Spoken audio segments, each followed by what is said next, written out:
Hey, this is Owen Robinson, creator of Genetic Insights and the Rejuvenate Blueprint, and host of the Rejuvenate podcast, which you're watching or listening to right now. And so I'm very excited to share this episode with you. It's an interesting one. I did an interview with someone, and it was their first interview ever. Um, and it's funny, a couple of months ago, I was listening to a podcast that stuck with me. And it was a conversation facilitated by famous music producer Rick Rubin between Andrew Huberman of the health podcast fame and Dr. Jack Cruz, who was a neurosurgeon who's done a lot of trailblazing work on the area of light, especially in leptin, and the impact that light has on our health, and he believes it to be of critical importance. And so it's a debate between the two of them. And at one point, Dr. Jack asks Andrew Huberman about his mentor and how much of the current medical knowledge his mentor believed, or one of his mentors believed, was accurate or inaccurate. And Andrew Huberman kind of admitted that this mentor of his believed that about 50% of what modern medicine believed was actually inaccurate, which, he said to him was a pretty shocking figure. If you think about the implications of that, just if we think about vitamins and minerals that we've talked about a lot on this channel, so there's a kind of belief that, right, all the vitamin minerals are essential. Well, for instance, if there's a 50% accuracy rate, then that would mean that maybe some of the people we've had as guests on this show who believe that some of those nutrients are not, in fact, nutrients are not actually necessary, maybe they're right, just as one example. And, this obviously many ways that could impact if half of what medical science believes is accurate. And Dr. Jack came back and said, I believe it's 99.9% that is inaccurate. So that's interesting. And this is a person who has the ear of a lot of, powerful people in the world of health. And I was thinking about what I believe in that regard. And I think I'm closer to the 50% than the 99.9%. I think maybe that was a little bit of a hyperbolic figure, kind of done for effect. I'm not sure even Dr. Jack thinks it's that much is wrong, although who knows. But I am very open, basically, when I hear alternative theories. And I'm also quite open as to the source of them, meaning I'm not really bothered how many credentials the person has. I'm more interested in, does the theory make sense? Has it been researched? Has it been practiced? And so a lot of breakthroughs have actually come initially through self-experimentation. A couple of examples. There was an Australian doctor called Barry Marshall who he believed that stomach ulcers were caused by H. pylori, this bacteria. At the time, it was usually thought that it was caused by stress or certain foods. And so he was determined to prove that theory. So he decided to drink a concoction that included H. pylori. And then he developed stomach ulcers, and then he took antibiotics, and the stomach ulcers went away. And this led to the whole medical profession completely shifting how they thought about it. You could say, well, he was a doctor, Owen. So, okay, another example for you. There was a guy called August Paul von Wassermann, who in the late 19th century, who had this concept, this idea of antitoxins. So he believed that would be effective for something called diphtheria, a pathogen. So he actually injected himself with the diphtheria toxin, and then he injected himself by the antitoxin to prove that it actually worked. And there's other stuff I could say, but I think it's too controversial for YouTube. But there's a bunch of things like that where great breakthroughs often happen through self-experimentation. So why did I say that? Well, because this guest who we're having on today was really someone who has learned what they've learned through self-experimentation. They got a particular idea in their head that zinc deficiency was the root of their problems. And rather than going down the kind of conventional line of thinking in that regards, they just started experimenting with zinc and all kinds of other things to try and resolve their health problems. And initially made them worse, and then after a while made them so much better. Now, I'm talking in a little bit of mysterious ways because this person is a bit mysterious. If you'll see, if you're watching video as opposed to listening, their camera wasn't on. They shared their first name, Jacob, but their screen name is the real Heisenberg. And so this is someone that I came across because one of the forums I frequent called the Low Toxin Forum, there was like a whole group of people who started to do this experiment with this person. A lot of them are reporting it was really working. And this person, Jacob, who I'm going to introduce in a second, he is not your typical health guru. So not only is he not credentialed, he's not doing it for fame because he's doing it anonymously. He's not doing it for money because he's not charging any money, even though he's, working with people and helping them, and he's not selling anything. His kind of protocol does involve taking several vitamins and minerals, but he doesn't sell them, nor does he direct you particularly where you should get them. So, and also he's not a typical health guru because nothing about him other than nothing about his lifestyle other than the fact he takes vitamins and minerals is healthy. He says, he's fried food all day and drinks soda. He smokes cigarettes. He, does not in any way live a healthy lifestyle, and yet he claims that for the last 3 years, himself and then his girlfriend and family members, and now these people doing this experiment with him, have had their health completely transformed. And he's so impressed by it that he's calling it the Holy Grail or something. So that's why we decided to title the video. And so why am I listening to this random anonymous person?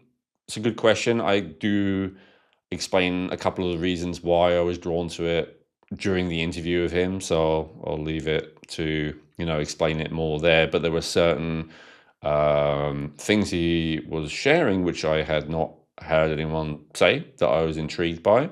And of course, I was intrigued by the results, and I was intrigued by the theory itself, and it seemed pretty harmless to me to test it.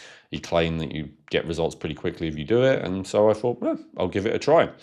And it's unusual for me to share something I'm doing so early. I normally share like experiments I've done at the conclusion, and I'm certainly have not concluded this one. I've barely started, but no one has ever interviewed him before, and I thought let's get in there first, just in case this is the Holy Grail, just in case this is a profound shift in health and it could create that in you, then you can hear it here first. But I would advise caution, even though everything that's recommended is pretty harmless medically.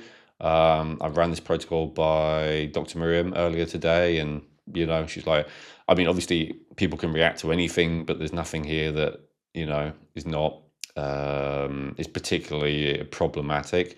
And I was very cautious with it. With this full protocol, I started off taking a quarter of his protocol, which is very low, and then when I was sure that was okay, I did like half of the protocol. And so I'm definitely not recommending that you necessarily do this. At this stage, I just wanted to share it with you in case you're intrigued by it.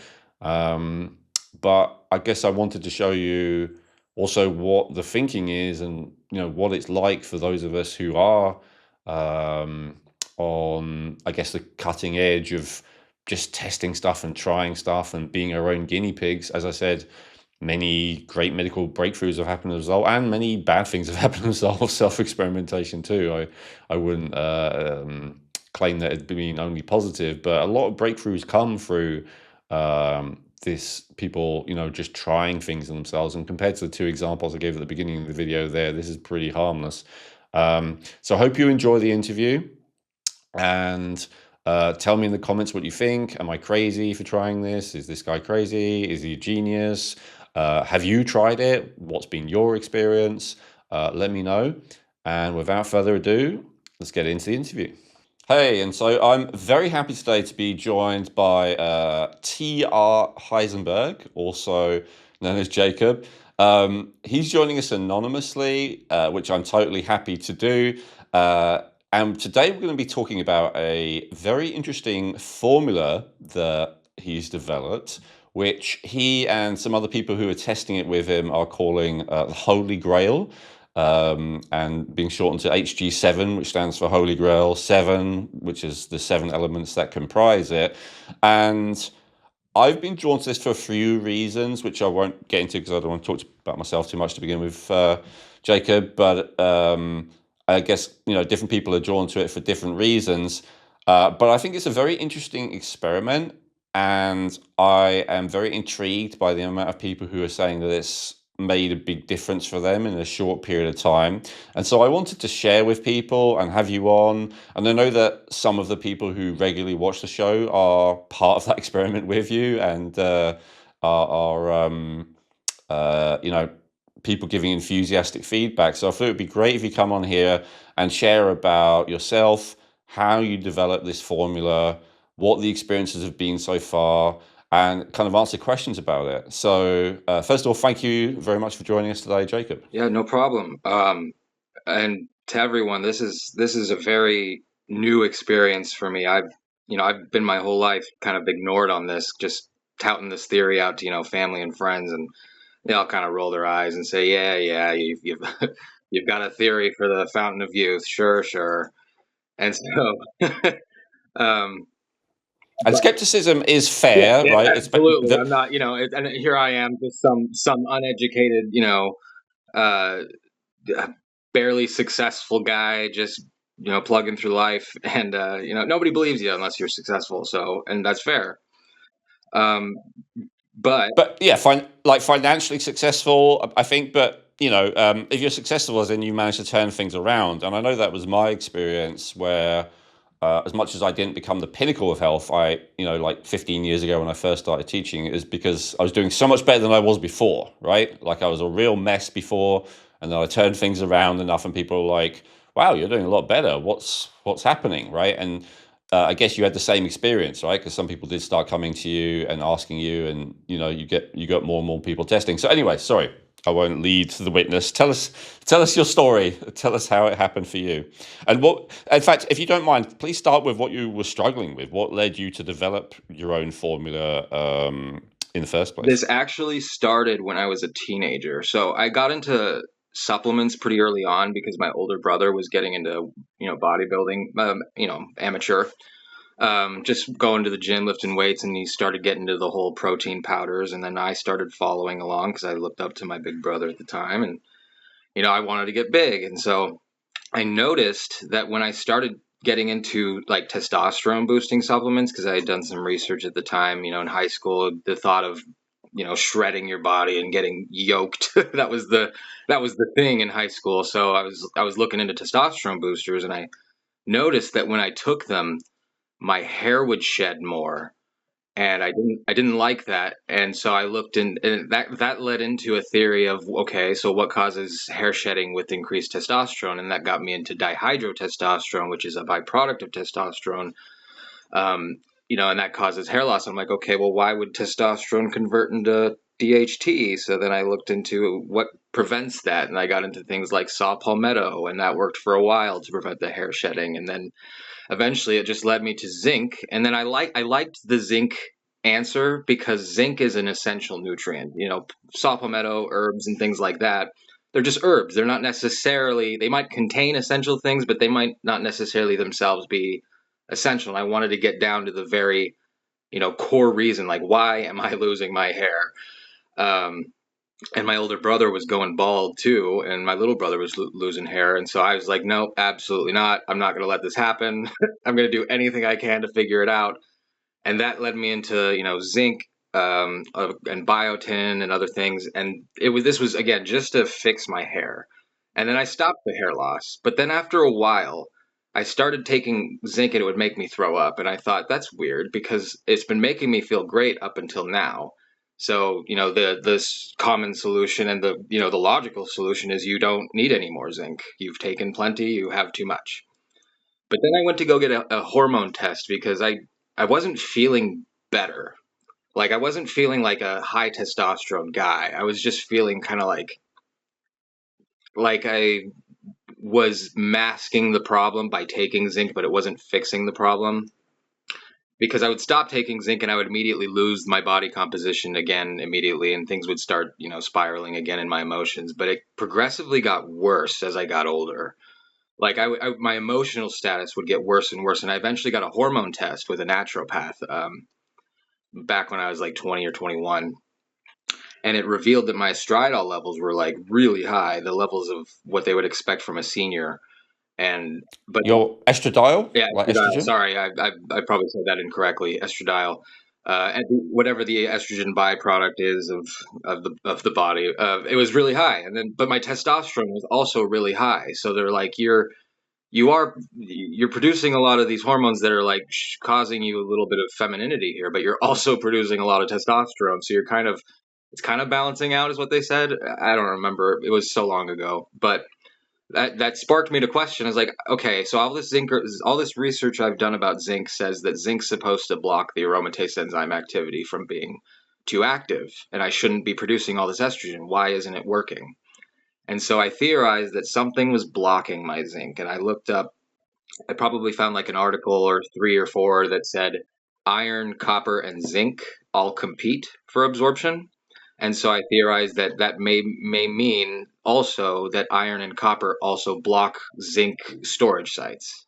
And that's where the theory kind of began. I kind of that and that whole theory kind of evolved from age 17 up into like my early 20s, to where I was pretty sure that that was the reason, because I started taking copper to balance zinc, and that worked for like a day. And then I got worse and way worse and way worse, and it just wasn't helping. And so I figured, okay, copper's the issue, but how do I get copper out? And then it led into all these different nutritional supplement theories, testing and trialing probably every day for years, and doing it incorrectly, but learning and recording every time what happened to my body. So I would take like handfuls of vitamin B1, B2, B3, B4, all separately to see what it would do. I don't recommend this. um, I took handfuls of zinc. I took handfuls of a lot of things. I kept the minerals to just zinc at the time because I thought zinc is the only thing I need. Everything else I need to get out. But the vitamins are water soluble, and those don't store very highly. So I figured handfuls of those shouldn't cause me problems as much as any handful of minerals would. So I took handfuls of the B vitamins until I figured out which ones were doing what. I noticed over time that each one would kind of drain each other by the symptoms that they would cause.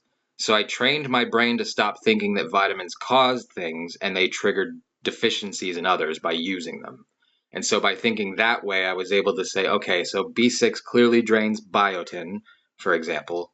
And then vitamin C clearly drains molybdenum, for example. And over time, I would balance these nutrients and see if I could take, different levels of different things to kind of get a cycle going of everything that depleted each other until I found the full cycle. And molybdenum was the last piece of that took until I had a very, very abrupt and awful ending in both my last, relationship as well as my last job, uh, prior to starting again. But I got fired. I lost my, girl. I lost everything in my life. And at this point, I didn't care what happened to me.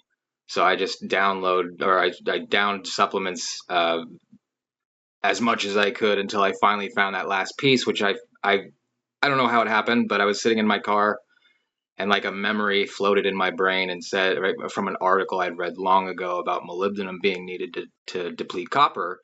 And I never gave it much weight because I thought zinc was the only mineral that I needed. But then I tried adding molybdenum to the mix, and at first it was like it felt amazing. But then I did what I normally do, and I took a handful of it without everything else, and it put me in the hospital. But while I was in the hospital and my kidneys were bleeding, I was a dead man walking. I theorized, what if it worked, but it was draining everything else extremely quickly because of how much I took at once. And then I tried to take everything all at once when I got home from the hospital, because you know me, I'm a daredevil, and I just get out of the hospital, time to do exactly what it put me in there in the first place. And I took everything at once, and it was like the lights turned on in my body.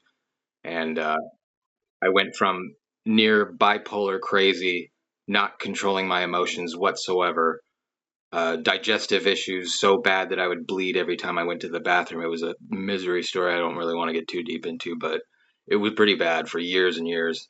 I had hemorrhoids. I was throwing up every day from nausea. I had no mental clarity whatsoever, and I wanted to die. And I took this concoction, and that turned off.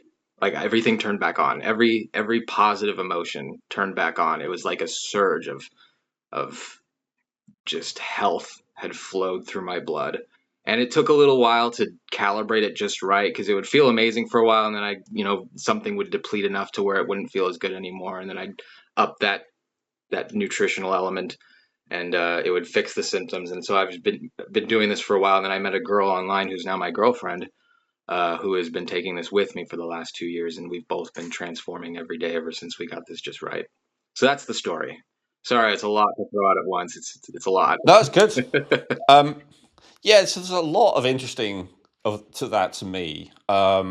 Before we talk about all the benefits, which I definitely do want to get into that you and others have experienced, I think definitely some people listening to this, especially people who are, what's the word, who depend upon institutional um,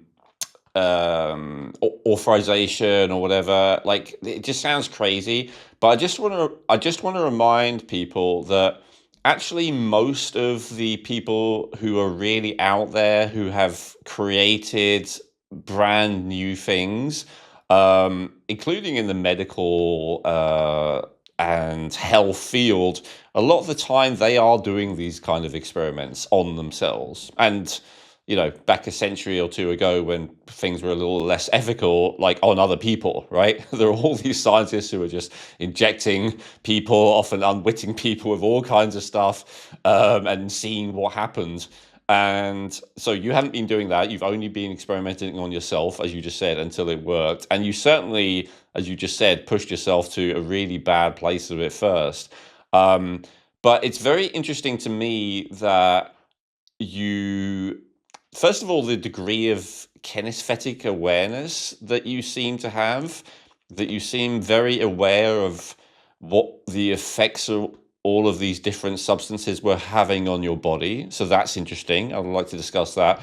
And then, second of all, how, I don't know, committed you are to seeing it through. Because I think for a lot of people, if they've got this theory in their head that maybe I have low zinc or whatever it might be, and they kept taking stuff until they became very, very ill, like they would stop, right? And to be honest, if you said a lot of your family and stuff won't listen to you, I do understand, because obviously you brought yourself to a really bad place before you brought yourself to a good place. My own father had to watch me writhe in pain around a toilet, so he is by far going to be the hardest one to convince.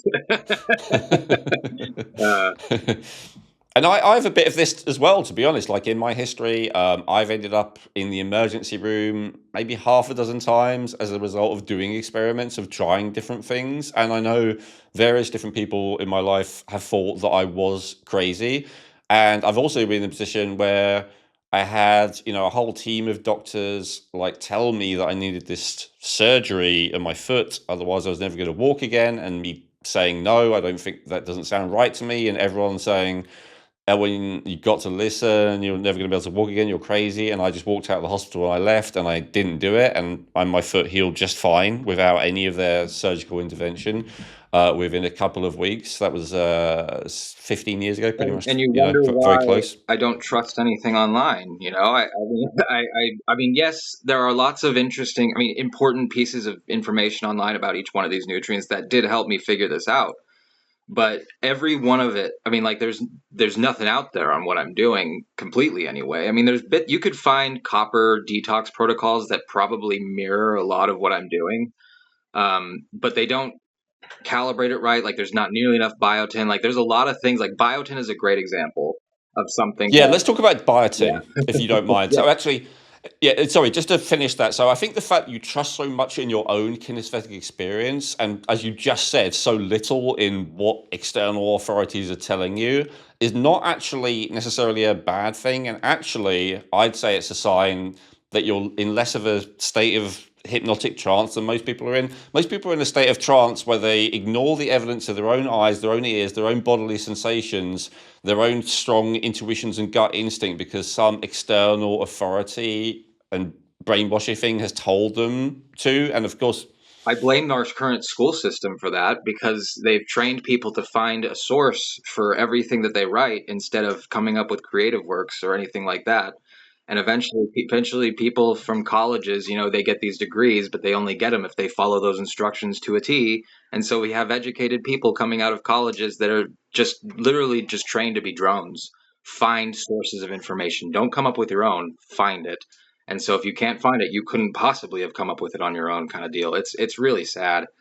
Um, yeah, I remember like with maths especially, they would say, "What's this?" and I would say the answer is this because it would just come to me in my head, and they'd say, "No, no, no, you have to show you're working out."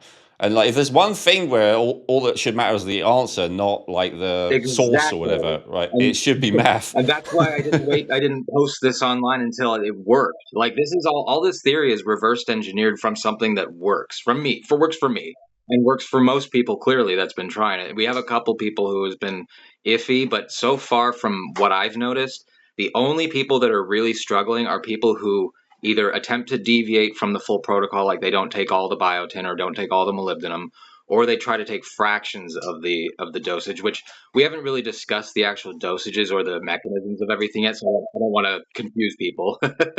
Yeah, we'll definitely get into that very soon so people know what we're talking about. But just before we get into it, I really want to highlight that thing about how the fundamental thing that you are doing is listening to your own body and how we are encouraging every person as well to do the same thing, right? So this is not do this because I said so or because you said so or anyone else. This is something that you may want to experiment with and you may not. And if you don't want to, that's totally fine. But if you do, then go into it with that spirit. Obviously, you're fully responsible for your own actions, but also like really be aware of your own body and tune into your own body. Yes, you need to I stop don't think you. thinking. You need to stop thinking of like a tingle in your finger as something that's normal and start recording that as a symptom. You really have to start thinking that way because there is a like imagine the best you've ever felt and think of that as normal and everything else that doesn't align with that, think of that as a symptom. So as soon as you start thinking that way, you're able to start thinking, okay, now I have this symptom. What fixes this symptom? And that's kind of what I did. Is I had these symptoms. I would Google what causes hair shedding. Oh, biotin. So I take a handful of biotin, and then I'd feel what it. I'd listen to what it feels like. Okay, my skin is soothing. My hair feels like it's thickening a little bit. And you kind of have to really train yourself to do this. Like the way I do it is I sit in my car, close my eyes. I might turn on a little bit of background music, and I just think. But when you start to really just kind of absorb yourself into your body and start listening to the electrical signals, you really start to absorb these different symptoms, and it's really easy actually to calibrate once you can do that. Now I'm okay at this at best. I marvel sometimes. You know, there's certain bodywork practitioners, for instance, who've been working people for decades, and like they can tell what's going on with every vertebrae and like in your psoas, and like they're so in tune, right? Like with very little information. I'm kind of okay at it at best. So I think you're right. We need to tell people what this formula actually is before we carry on commenting on it. Oh, actually, no. Before we do that, one more thing. Can you just tease people with we kind of in your story you talked about, it helped you a lot, your girlfriend a lot. Please tell us what some of those benefits were and have been so far, and what the benefits you've seen, so far with people who've been on it for a long time. So I'll start with the largest benefits that I've personally witnessed. Number one, my sister, who was in a state of bipolar disorder that would actually alter her ability to speak. Like we're talking speaking in tongues, kind of crazy. She would have choppy sentences. She would say crazy things like out of nowhere. She'd scream some politician was out to get her, and then completely transition to a new thought form of different sentences. So she was absolutely insane. And I love my sister, and I say that as a sad thing. I'm not making fun of her for it. Um, And so it just tore me apart to watch that happen. That's kind of what drove me to figure this out too. But once she started taking this, like I finally figured out the molybdenum piece and I calibrated just right. I finally had her start taking it when she was not manic, which is rare at the time. We had to really catch her on like a month out of the year where she could think clearly, and she started taking this. And I swear to you, that next day, the first day she started taking it, because her paranoia was kicking off when I started her on it, she messaged me and said the paranoia is totally gone. Like one day. Now she was still manic. I mean, a little bit manic here and there, and her mania comes out in just extreme passion and excitement. And I still have a little bit of that. You could probably hear it in my voice. I'm a little bit fast of a speaker. Um, but You might have a genetic propensity for it. In fact, some of my favorite people do, and that's okay. I think actually mania is one of the least problematic psychological disturbances if you get on top of it, because often they if are it's very. light mania, it's basically like being on a caffeine dose the entire day. But if it goes too heavy, you start to break sentence, like your brain short circuits. And so, since I've gotten her on this, that short circuiting has completely eliminated. Her depression has subsided. She doesn't want to end her life anymore, and she actually has said word for word, "I'm starting to see a light at the end of the tunnel. Like life isn't so bad anymore." So that is to me, like, even if no one else sees a benefit on this, I'm happy with what's happened. But it is great And to how see. long ago was that she shifted out of? So it's been a year almost since she's been on it. Right away, she saw benefits, but it wasn't until maybe 6 months down the road that she started to really notice that, like, hey, I'm not even close to manic anymore. Um, and she's been doing great. What about yourself? Yeah, and your So I, girlfriend. I also, towards the end of 2021, like my mental state had gone near destroyed. Like I couldn't. I was also going manic. I couldn't manage my emotions. It got so bad that I ended up getting fired from my job over some logistical issues. My pay was kind of adjusted, and I just freaked out and like I yelled at my managers, and I just couldn't manage it anymore. So I was out the door there, and that's kind of actually a blessing in disguise, which is what gave me the time to figure this out.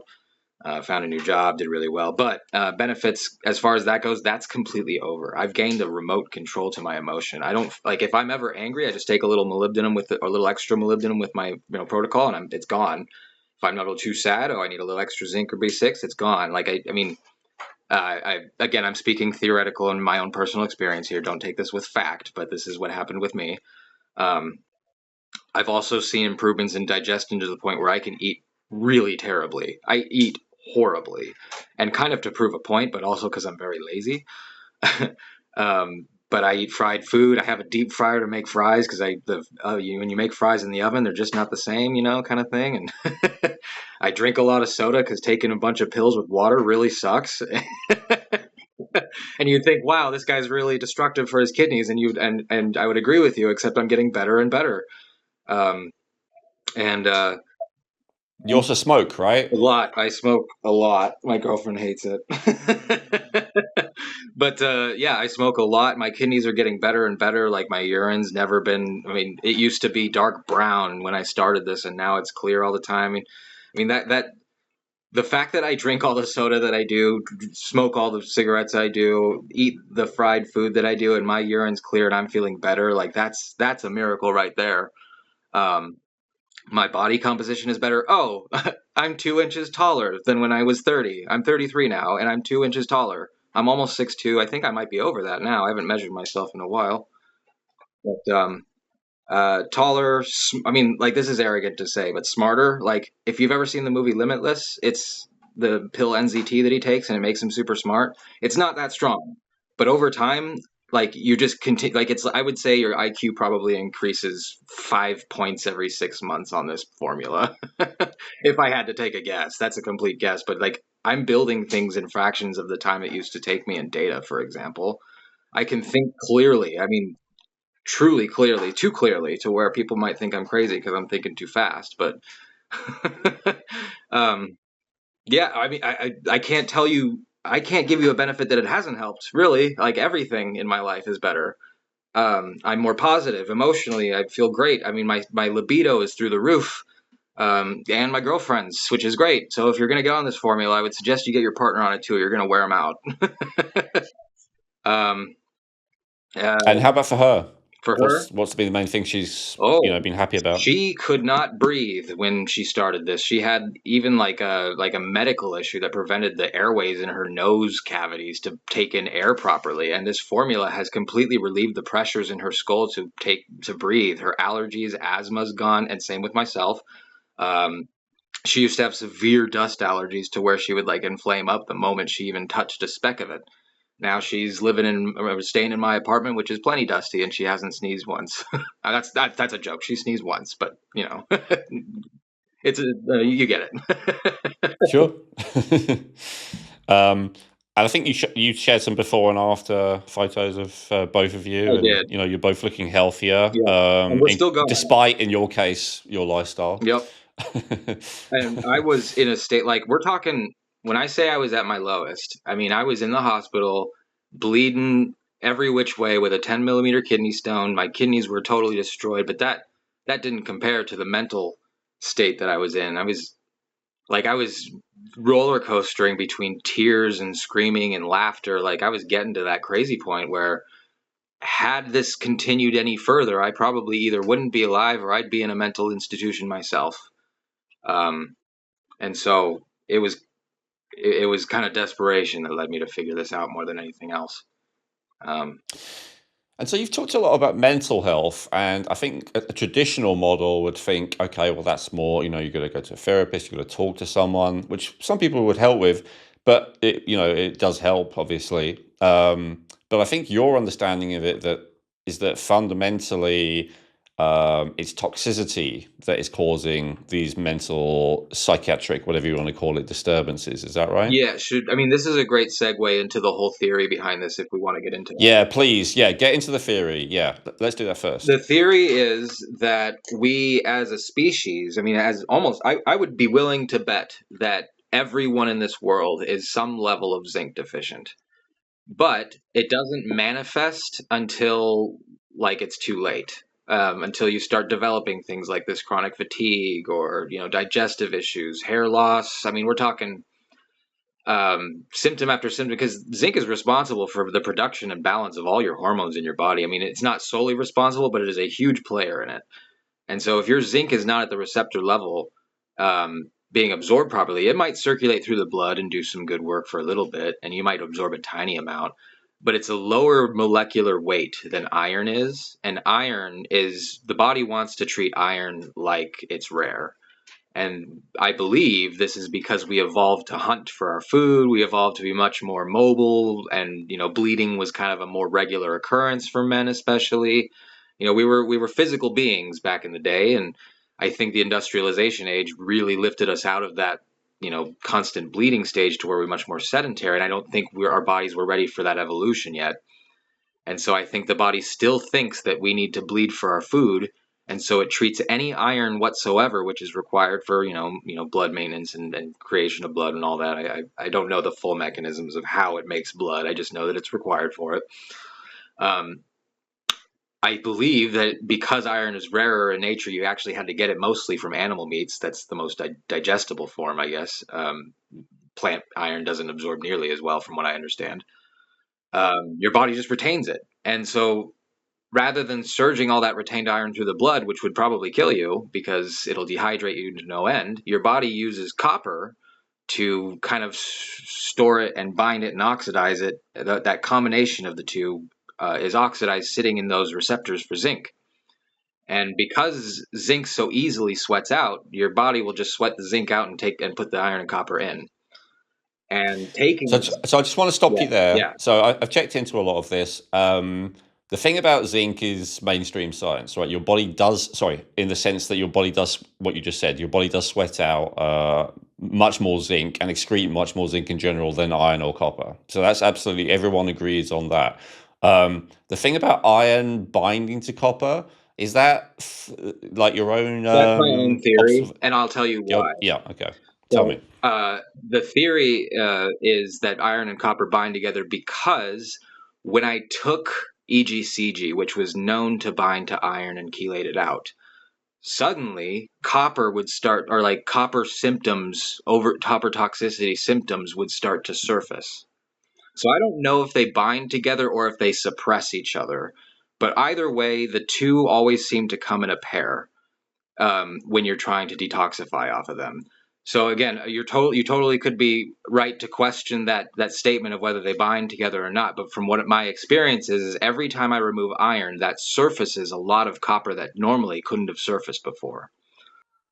And you say every time you remove iron, you mean when you take EGCG. Yes. In Yeah. fact, let's actually just tell people what this formula is, and you can carry on explaining it. Is that okay? So it's comprised of EGCG, which is a extract from green tea, molybdenum, which is a mineral metal, zinc, which is a mineral metal, and then the water-soluble vitamins, specifically B5, B6, B7, often called biotin, and vitamin C. So that's the protocol. We'll go into the exact amounts in a bit, but just so you know what we're talking about here. So you're saying that you believe that copper and iron bind together and block these receptor sites where zinc should be.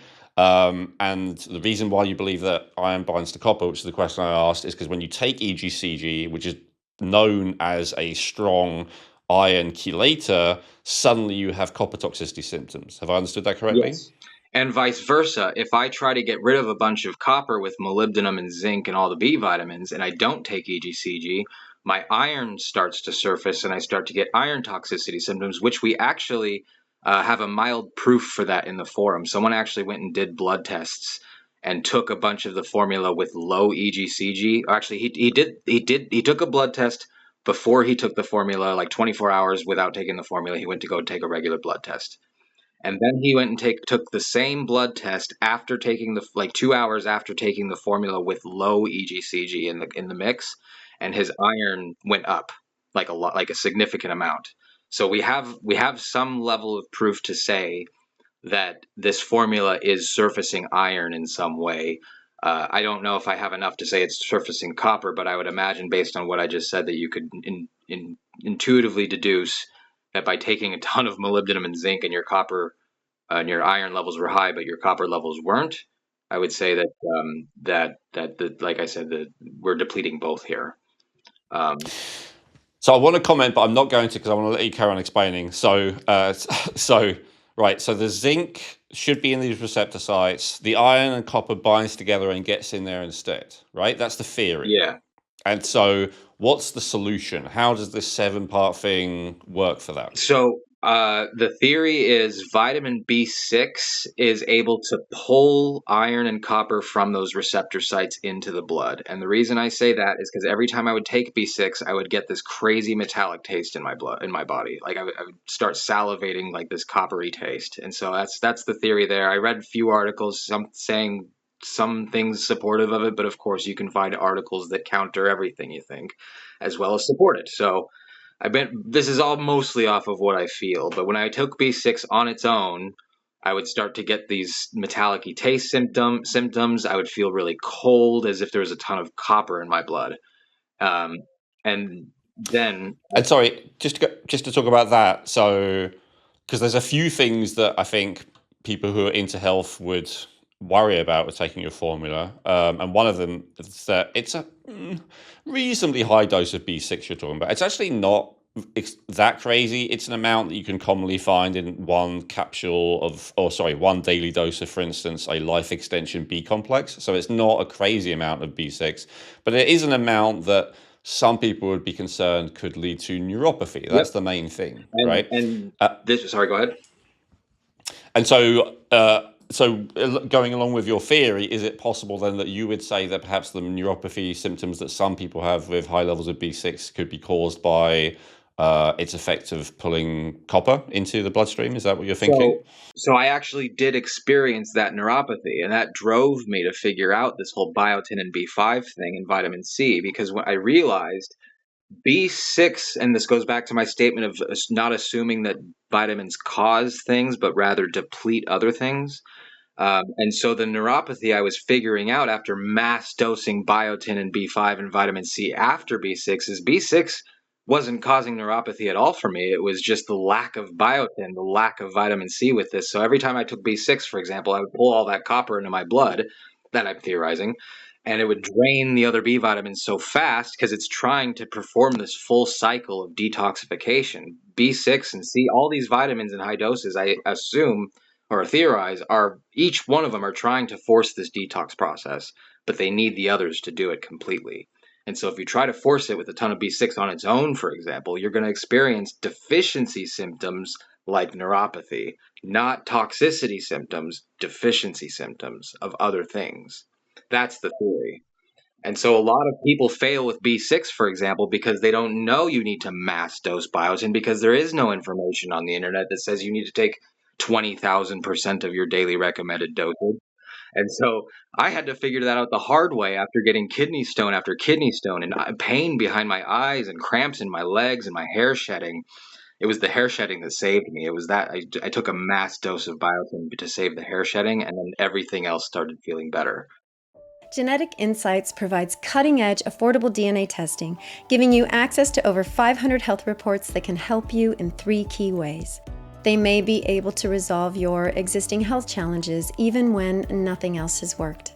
Using simple lifestyle changes, their reports can help you reduce your risk of developing future health challenges that you may be genetically predisposed to. And they can help you feel more confident in your health by showing you where you are genetically strong. Unlike most other genetic health testing companies, Genetic Insights tests over 83 million different variations in your genes, guaranteeing 99.7% accuracy across all of their DNA reports. They cover almost every aspect of health, including digestive issues, cardiovascular health, weight loss, hormonal and blood sugar balance, as well as nutrient needs, allergies and intolerances, and so much more. Using their system is quick and easy, and reading the reports is simple. If you've done an Ancestry DNA test, you can simply download your raw DNA data, upload it to the Genetic Insights platform, and within a few hours you will have access to genetic reports which give you a risk score for each specific issue and scientifically validated recommendations based on your individual genetic profile. Everything in your reports are based on scientific studies, and there are citation links throughout every report. If you are serious about optimizing your health and wellness and feeling great, then getting access to your Genetic Insights reports may be the most important health investment you will ever make. In the reports, not only will you gain insights into how to overcome existing health challenges and avoid future issues, you'll also discover which types of dietary, lifestyle, and even supplement protocols are best for your unique genetics. To get your unique genetic health reports, go to geneticinsights.co and use code REJUVENATE to get 20% off today. That's geneticinsights.co using coupon code REJUVENATE to get 20% off today. Maybe if I had become as interested in my hair falling out as you had, my whole life would have gone down a different trajectory. I never really enjoyed having hair. It was always a hassle, so I never paid much attention when it started falling out. But yeah, the biotin thing is fascinating. All right, so I'm going to address this now. So this is the reason that I became interested in your theory, by the way, out of the millions of other theories out there. So I regularly test my nutritional status with a test called the NutriVal. So it's like, it tests most of the B vitamins, C, D, E, and then it also tests copper, zinc, magnesium, potassium, manganese, maybe a couple of others. And so, and I've seen a bunch of other people's tests, and all pretty much, I don't think I've ever seen it where a person doesn't have like a very high need for at least some of the B vitamins. And the general theory about that is it's because of stress. People are highly stressed. Stress depletes B vitamins, so everyone is kind of deficient in usually several of them. And so sure enough, in my last test, despite taking loads of B vitamins, despite taking a B complex, it gives you like a rating from 0 to 10. And I was 8 out of 10 depleted in B6 and 9 out of 10 depleted in biotin. Now, the B6 made a bit of sense because I had avoided high doses of it because a few years ago I had neuropathy symptoms, so I wasn't having crazy high levels. So, and the doctor I sometimes work with, Dr. Miriam, who's a frequent guest on here, she was recommending to me I take higher doses of B6. I was like, no, I don't really want to. I don't want to risk it. But the B7, the biotin, is the most interesting thing to me because I believe the recommended daily amount is 30 micrograms a day. And when I looked into it, like food sources, even beef liver, which is like high in all the B vitamins, is something like 40 micrograms, 50 micrograms per 100 grams. And who's eating more than 100 grams of liver a day? You shouldn't. Chicken liver, there's maybe 150. But anyway, the vast majority of foods were less than 30 micrograms per 100 grams. So it's hard to even get 30 micrograms from food. Now, I was taking supplements that were 1,000 micrograms, and even on my store, Feel Younger, I've got 10,000 microgram supplements, which are for hair, skin, and nails. Funny enough, as you were just saying, and so I take those sometimes. And so let's say I was having on average 5,000 micrograms a day. So I was actually having. So if the recommended daily amount is 30 micrograms, which I think is right, you can fact check me. Might be 300. So then I was 300. Okay, really? I might be wrong on that. Biotin, that's quite a big difference. Biotin RDA. Yeah, for me, it's showing at 30. Yeah. Okay, so, but anyway, I'm not saying that's what low of a dosage before. It's always been like 300 in most B complexes.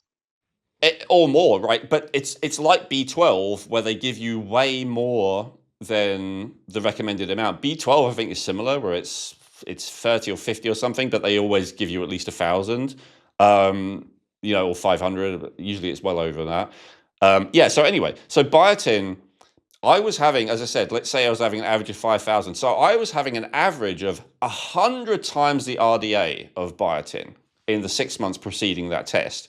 And yet I get a test back and it tells me that I'm almost severely deficient in biotin. And I'm like, how has that happened? And I have some of the symptoms of it. Yeah, obviously the hair loss. The biggest discovery in this formula was the biotin. Like everything else, like you could probably find evidence to say online that like that. Yeah, you probably need that, but the biotin, man, that took forever, and no one believes it, but you need a ton more. So tell us. All right, so the recommended daily amount is 30 micrograms. As you said, most supplements have maybe 500 or 1,000 micrograms, like B complexes. You can get 10,000 micrograms sometimes. There's like a special hair I found one supplement with 100 milligrams. Someone showed it to me on Amazon, and I was like, I've never seen that before. But so there's no supplement out there that's going to provide this. You got to buy the pure powder. I mean, like that's the only way that this is really cost effective here. And so when you say this, let's end the suspense. So in your formula, what is the daily dose of biotin? Well, so I originally posted it at 100 milligrams, thinking that would be enough, a 1-to-1 for B6, and people were still experiencing low biotin symptoms. Like every time someone would post something, it was usually a low biotin or low molybdenum symptom. And so I'd say, okay, increase your biotin. And so I just said, no, I'm going to raise it to 200. So right now, the dosage protocol calls for 200 milligrams of biotin, that has alleviated a lot of these people on the forums problems, is just increasing their biotin. And this, by the way, biotin, of all the things in this formula, biotin is probably the safest to overdo from my experience. I've taken handfuls of the stuff. I mean, we're talking pure powder, taken a good chunk of it at once, and all it does is just clump in your mouth and you just eventually throw up. Now, the one exception to this, not throw up, sorry, you just spit it out. But the one exception is if you're already really low B5 or some really low on something else, and you try to take a ton of biotin, like you might aggravate the issue a little bit. But again, of all the things, biotin, I would overdo biotin just to be safe. B5 is another one that I would do that too, but biotin definitely. Yeah, just before we move to B5, and I want to do that. So just to emphasize that, this is almost 10,000 times the recommended amount, not 10,000%, 10,000 times. So, and for people who are, not as good as with math necessarily, so 200 milligrams, which is what you just said there, is 200,000 micrograms. Not micrograms, instead of 30 milligrams. Yes. So this is an absolutely massive amount of biotin. And so I did experiment with this, and I have to agree with you. I felt like great on higher levels of biotin. I'm not taking 200 milligrams its own, and you do emphasize that with your protocol, that if you do any of the components on its own, you might well feel bad. If you leave out any of the components, you might well feel bad. And you found that out obviously through experience in your own self and the couple of people who you've worked with intimately. I also have experimented with it a little bit, obviously not as much as you. And I do agree with you that when you do all the elements of your protocol together, somehow a lot of the problems you might expect from having any of these elements on its own don't manifest. And a lot of other people are giving the same feedback, right? Like people are saying, if I took 500 micrograms of molybdenum, I would get I'd feel sick. I'd have all these symptoms. Now I'm taking 3,000 micrograms and I feel totally great. Yep. So, And then often people need to raise it from that too. interesting. All right. Well, we'll get to, but as you said, in the sequence, so you've got a sequence, right? So you've got B6, then you got biotin. So you said the next thing is B5, Yeah, right? so B5 is a harder one to diagnose, and the reason it's hard for me to diagnose is because I always get enough of it. Like I always take a little too much of it. So, and I guess if I'm thinking back to my early days before I figured it out, I think the molybdenum causing that electrified skin in people, I think that's the low B5 because low B5 I remember caused like an electric feeling in my skin. I didn't like it. I felt uneasy. I had insomnia. I just feel like it has something to do with the like production of or the this formula does a few things. So it's detoxing copper, but along the way it's also producing like ATP, it's producing energy. Like it's a chain of nutrients that do all these things. And without the B5, I feel like the energy piece of it was struggling. Like it wasn't producing any energy. My hair would get greasy, my skin would feel electricy. I would get like TMI, but I would get some pretty dark diarrhea. It was and it was just a weird experience. So I can't really be specific on the B5 symptoms, but I do know you need it, and it's very easy to take a lot of it. So you just take, most supplements come in the 500 milligrams. One of those is plenty for this formula, and in the dosages, that's actually double what you need. So almost double. So yeah, so that's very uncontroversial, the B5, as you said. That's commonly available at the amounts that you're recommending. Just go back to biotin, actually. I realized I talked about it for ages, but we didn't tell people the deficiency symptoms. Oh, the So deficiency what's your symptoms. experience? So the deficiency symptoms of B biotin, this is theory, but I feel like it has a lot to do with metabolism of calcium in the tissues. Because when I would not get enough of it, I would get really bad leg and foot cramps. My hair like felt like the follicles were plugged up with like I don't even know how to describe it. Like the best way I'd describe it was calcium deposits or something that just couldn't you know feed to the hair. I guess I don't know. It just felt like my hair follicles were clogged with like pus, a weird kind of metallic pus, and then my digestion was terrible. I would get really bad constipation. My stool would bulk up like crazy. Trying to think what else here. Low biotin. So I'm that's looking at your list here. So you've got anxiety. constipation, Huge anxiety. anxiety and bad dreams. Yes, yes. The bad dreams are the worst when you're low biotin. It's like your worst fears just manifest in dreams. It's crazy. And so for someone who has nightmares frequently, would just trying a high dose of biotin be a pretty safe, let's just see if it Of helps kind of all the thing? recommendations I would ever make on an isolated nutrient, I would suggest biotin would probably be the one. Yeah. Interesting.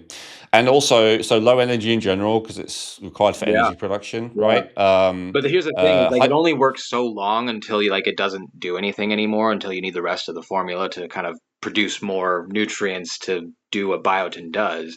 Because like any B vitamin, your body has a cap on how much it can take in, and then eventually it just won't do anything until more is drained again.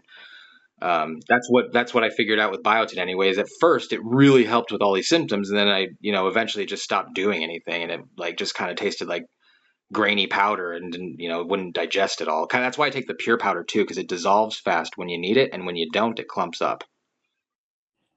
okay, so that's when you put it on your tongue. Could you explain that a little bit more for people? Yes, I mean, and I only do this with biotin because I know I can overdose it without any major problems or any even minor problems. But I take the pure powder under the tongue and just let it sit there. And every time like I'm low biotin and I feel those low biotin symptoms and I take it, it dissolves very fast. If I take it when I'm not experiencing any low biotin symptoms, it might dissolve a little bit, but it usually just clumps. Now when I take it with the formula, because it's constantly using biotin, it'll dissolve with the other formula components utilizing in the stomach or whatnot. So Yeah, I was going to say, anytime I've tried putting the pure biotin in my tongue, it's always just dissolved. So I guess you might need maybe, more. yeah. Also, you just can't get enough of the pills of it because nobody sells. I mean, like I said, very few people sell the 100 milligram biotin. So it's just tiring to take 20 pills of biotin. So the pure powder is just way to go for me. Yep, fair enough.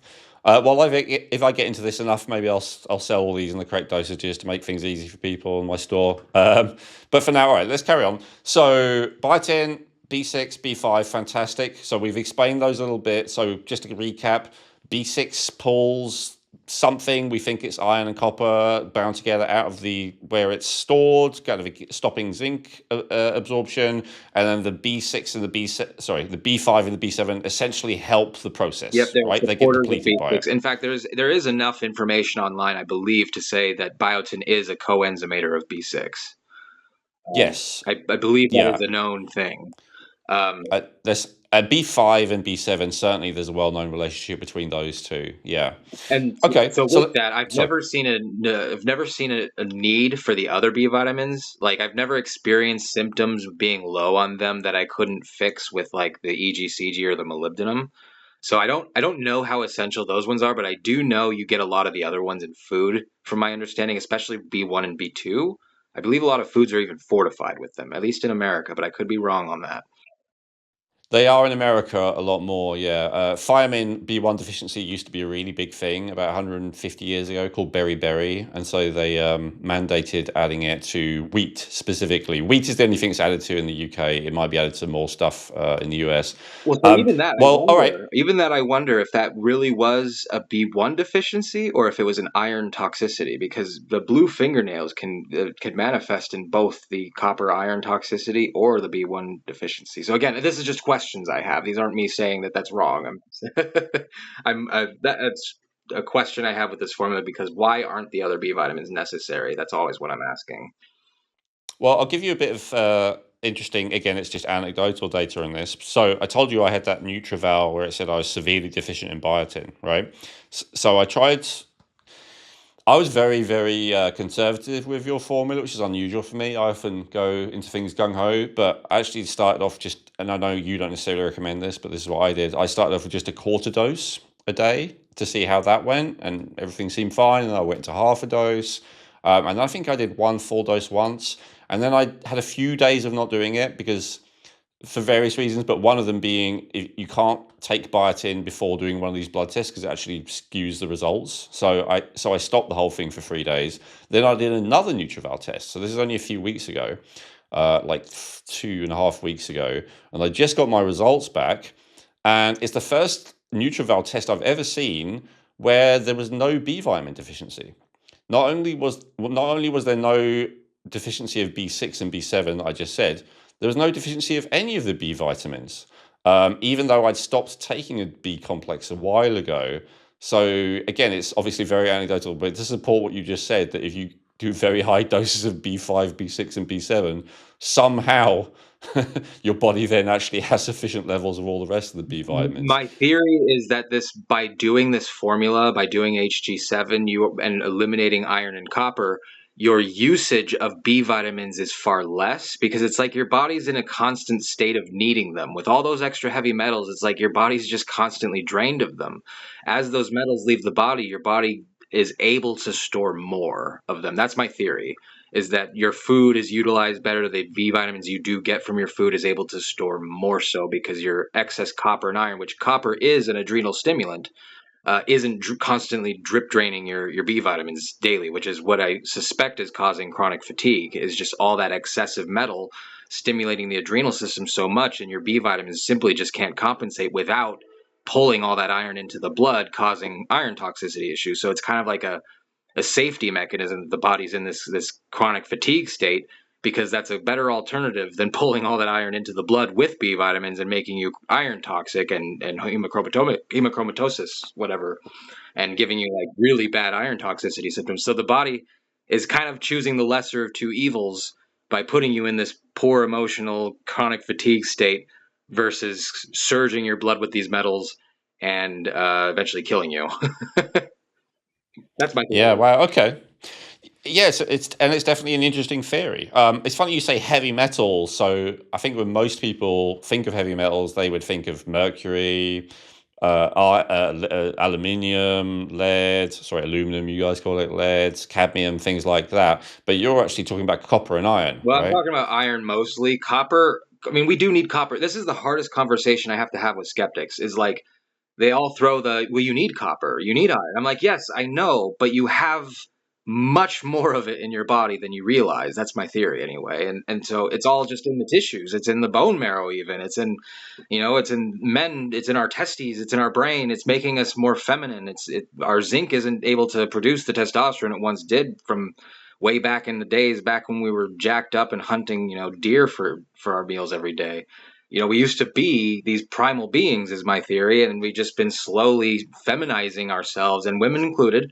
They've been slowly becoming more and more just softer. All of us are becoming softer from this copper toxicity, with iron included. Just crazy thing going on in all our food, our farming mechanisms, our vaccines. I mean, I'm not going to, just talk about vaccines much, but I'm just going to say there is a consequence when you inject metals into the body. And those vaccines, they have metals in them. And so, we're kind of set up to fail as a humanity with all these metals being introduced into our food, or even fortifying our childhood cereals with iron, and we're not bleeding anymore. We've done everything we can to avoid bleeding in society. In fact, it's like a crime to punch someone in the face even, it's so we just don't have that detox mechanism. It probably should be a crime to punch people in the face, but I do think it's going a bit crazy, like in my country, where it's a crime to hurt someone's Well, feelings I'm just just saying, with words. I have a problem with that. But anyway, I'm just saying we need mechanisms in society where it's like encouraged to rough yourself up a little bit. Oh, okay. You're saying people never actually bleed anymore. Yeah, I gotcha. We just need, I mean, Or like men. children's schools, even like recess, they've made things that are too dangerous. No running outside. Like, we kind of need that. We kind of need a little bit of self destructive behavior because our bodies evolved that way. That's the theory. We've evolved to be self destructive, and our blood is. it It's a actually, bit similar to the immune system theory that, because we have so little dirt that it's actually made our immune system worse. So you're saying something similar. this is also why women live longer, is because they are menstruating for a good half of their lives, if not more, and they're losing blood, so they're losing iron. The copper is still stuck in there, but the iron's at least depleting. At least that's my theory, and that's partially why I think women are a little bit more prone to the emotional aspect of mental disorder versus men being more prone to the chronic fatigue aspect of it, is my experience anyway, because we don't have that iron depletion, and so our blood's heavy. They don't have that copper depletion, and they're just crazy. What makes you think that copper is like feminizing? Because for me, I think of alchemy going back hundreds of years. Each of the 7 classical planets from astrology would be associated with a specific kind of energy or archetype, and copper is related to Venus, which is the classic kind of feminine archetype. So that's what I'm thinking. Is that what you're basing it on, or Well, you're no, basing it on no. something else? So it's actually the direct antagonistic effect copper has on zinc. That is why I call it feminizing, because zinc is directly responsible for the blocking of the aromatase enzyme, which is what converts hormones into the feminine, or it's part of what converts a lot of hormones into feminine byproducts. The Hmm. aromatase Okay. enzyme, and that I learned pretty early on in the bodybuilding industry, is that zinc was highly valued. Like, if you ever heard of ZMA supplements, a lot of that is pretty coveted as testosterone boosters because of that blocking of the aromatase enzyme activity that zinc has. Okay, so that's why. All right, so it's It's the the fact that copper copper is is zinc's antagonist. That is why I call it feminizing. Is because by taking copper and iron, you're antagonizing what's keeping your testosterone. got it. Okay, fair enough. Makes sense. And so with heavy metals, have you given any thought to the kind of more typical heavy metals like lead, mercury, whatever, So, I mean, in being terms a of how it smoker as relates to this heavy as I formula? am, I mean, cadmium is probably a concern I should have. But like I said, I continue to get better on this formula regardless. So I'm thinking, my theory is that the increased zinc retention causes your body to go into a sort of state where it is able to deplete these other heavy metals easier on its own. Like the proteins needed, the ceruloplasm or whatever you need to produce to get rid of these heavy metals out of the body. I believe the increased zinc retention is actually causing your body to get rid of the other stuff. Hmm. So I want to give you a couple of data points again to perhaps back up what you're saying. So you just said about the aromatization. I actually want to, let's see if I can share my screen and share this with you and the viewers for a second. So, let's see. So again, I've not been doing this for very long, so it's early days. But this is estradiol. Do you see that? So you can see when I first tested it, this is back in like 2019 or something, it was high, 150. And really for a lot, I mean, I was using different companies during that period, so there's nothing there. But you can see in 22, 23, it's kind of mid-range-ish. And I tested it pretty recently. So this one is December the 5th. It's 76, and it's before I started the formula. Literally, I think it's 34 days later, I then tested again. I had the lowest estatol reading that I've ever seen. That's a great data Um, point. I love to see this. So I actually that's haven't right at had the any evidence bottom. of this yet. This is all just based on my personal feelings, but here we have an actual visual of support. Now, I already got to below mid-range there on my own, right? But it is still interesting that within a month it's dropped that much. And yeah, it does support what you're saying. And then I haven't got the other one ready, but just in terms of heavy metals, my regular viewers know that I had lead toxicity. That was one of my big health issues. It was insanely high when I first tested it in 2021. It like the reference range is 0 to 3, and it was 27. So it was well out of what it should be. And then for the last few years, it's been like 7. It's just stabilized at that level, which is still not great. And then the last time I tested it was 3.5. And that, again, that was like 2, 3 weeks ago. So again, it seems to have had a drop since doing this. And EGCG, which we'll talk about next, as well as binding iron, it does also bind other heavy metals I saw, including lead and including cadmium. So I was wondering if you felt like maybe it's also, this formula potentially also works on that level. I don't know much about the other metals at this. This whole formula has been surrounded by the three: iron, copper, and zinc, and molybdenum kind of being the supporting agent there. But the three have been the biggest focus of mine because they are by far the most important, or these three specifically share storage sites or absorption mechanisms, is what from my understanding. And so everything else is kind of secondary, and I feel like it's all secondarily being helped as I address this primary reason. That's, again, theory. Yeah, fair enough. Okay, so yeah, so let's, we've done the B vitamins. Do we go to EGCG next, or do you want to do So vitamin C let's next? do vitamin C next, just to cover that piece. Vitamin C is, from my experience, both a lubricant of the bloodstream and the tissues, as well as like a mobilizer and binder of copper in a way. But the thing is C will mobilize and push copper towards the detox sites, from what I'm theorizing, and I'll tell you why in a second. But it doesn't remove it. Like the mechanisms to remove these metals, we'll get to in a bit with the molybdenum and the EGCG, but the C mobilizes it to the areas where it needs to go. And the reason I say that is because when I would take certain things, I would deplete my C levels. And when I would get so low on C, I would experience, the bleeding gums, which is pretty common for what they say low C symptoms would be. I would experience the bleeding gums, but my skin would feel acidic. Like my blood would feel acidic, and it would feel stagnant, and I'd feel really like almost sore in my body. And when I took vitamin C, it felt like a force in my blood was causing it to be a flowing river again instead of a stagnant lake. It would flow and push and cause things to like my skin would get cooled down from the acidity, if that makes sense. But if I took too much, it would cause pressures in like my kidney areas and my gut, and it would cause like pain behind my eyes, and that was miserable. And like my teeth would start to crumble because I was just taking vitamin C on its own and not taking anything else. So I theorized it was like forcing a copper detox that wasn't being balanced. So it was kind of like leaching calcium from my bones and teeth as I was trying to do it. So when I took vitamin B6 with that and all the other B vitamins, suddenly that stopped. That pain behind the eyes, the pressures in my body started to get a little better, but it wasn't complete. It just got a lot better. So that's where the theory of having to combine nutrients came in. Anyway, vitamin C is a mobilizer of copper. It is a lubricant of the process. Think of it like the oil of a machine. You need vitamin C constantly flowing, or the machines get stuck and minerals get stuck in the blood or in the joints, and they can't mobilize very easily. You start getting joint pains and stomach issues, and um, I mean, every single one of these can cause stomach issues if you don't take enough of it or too much of certain things.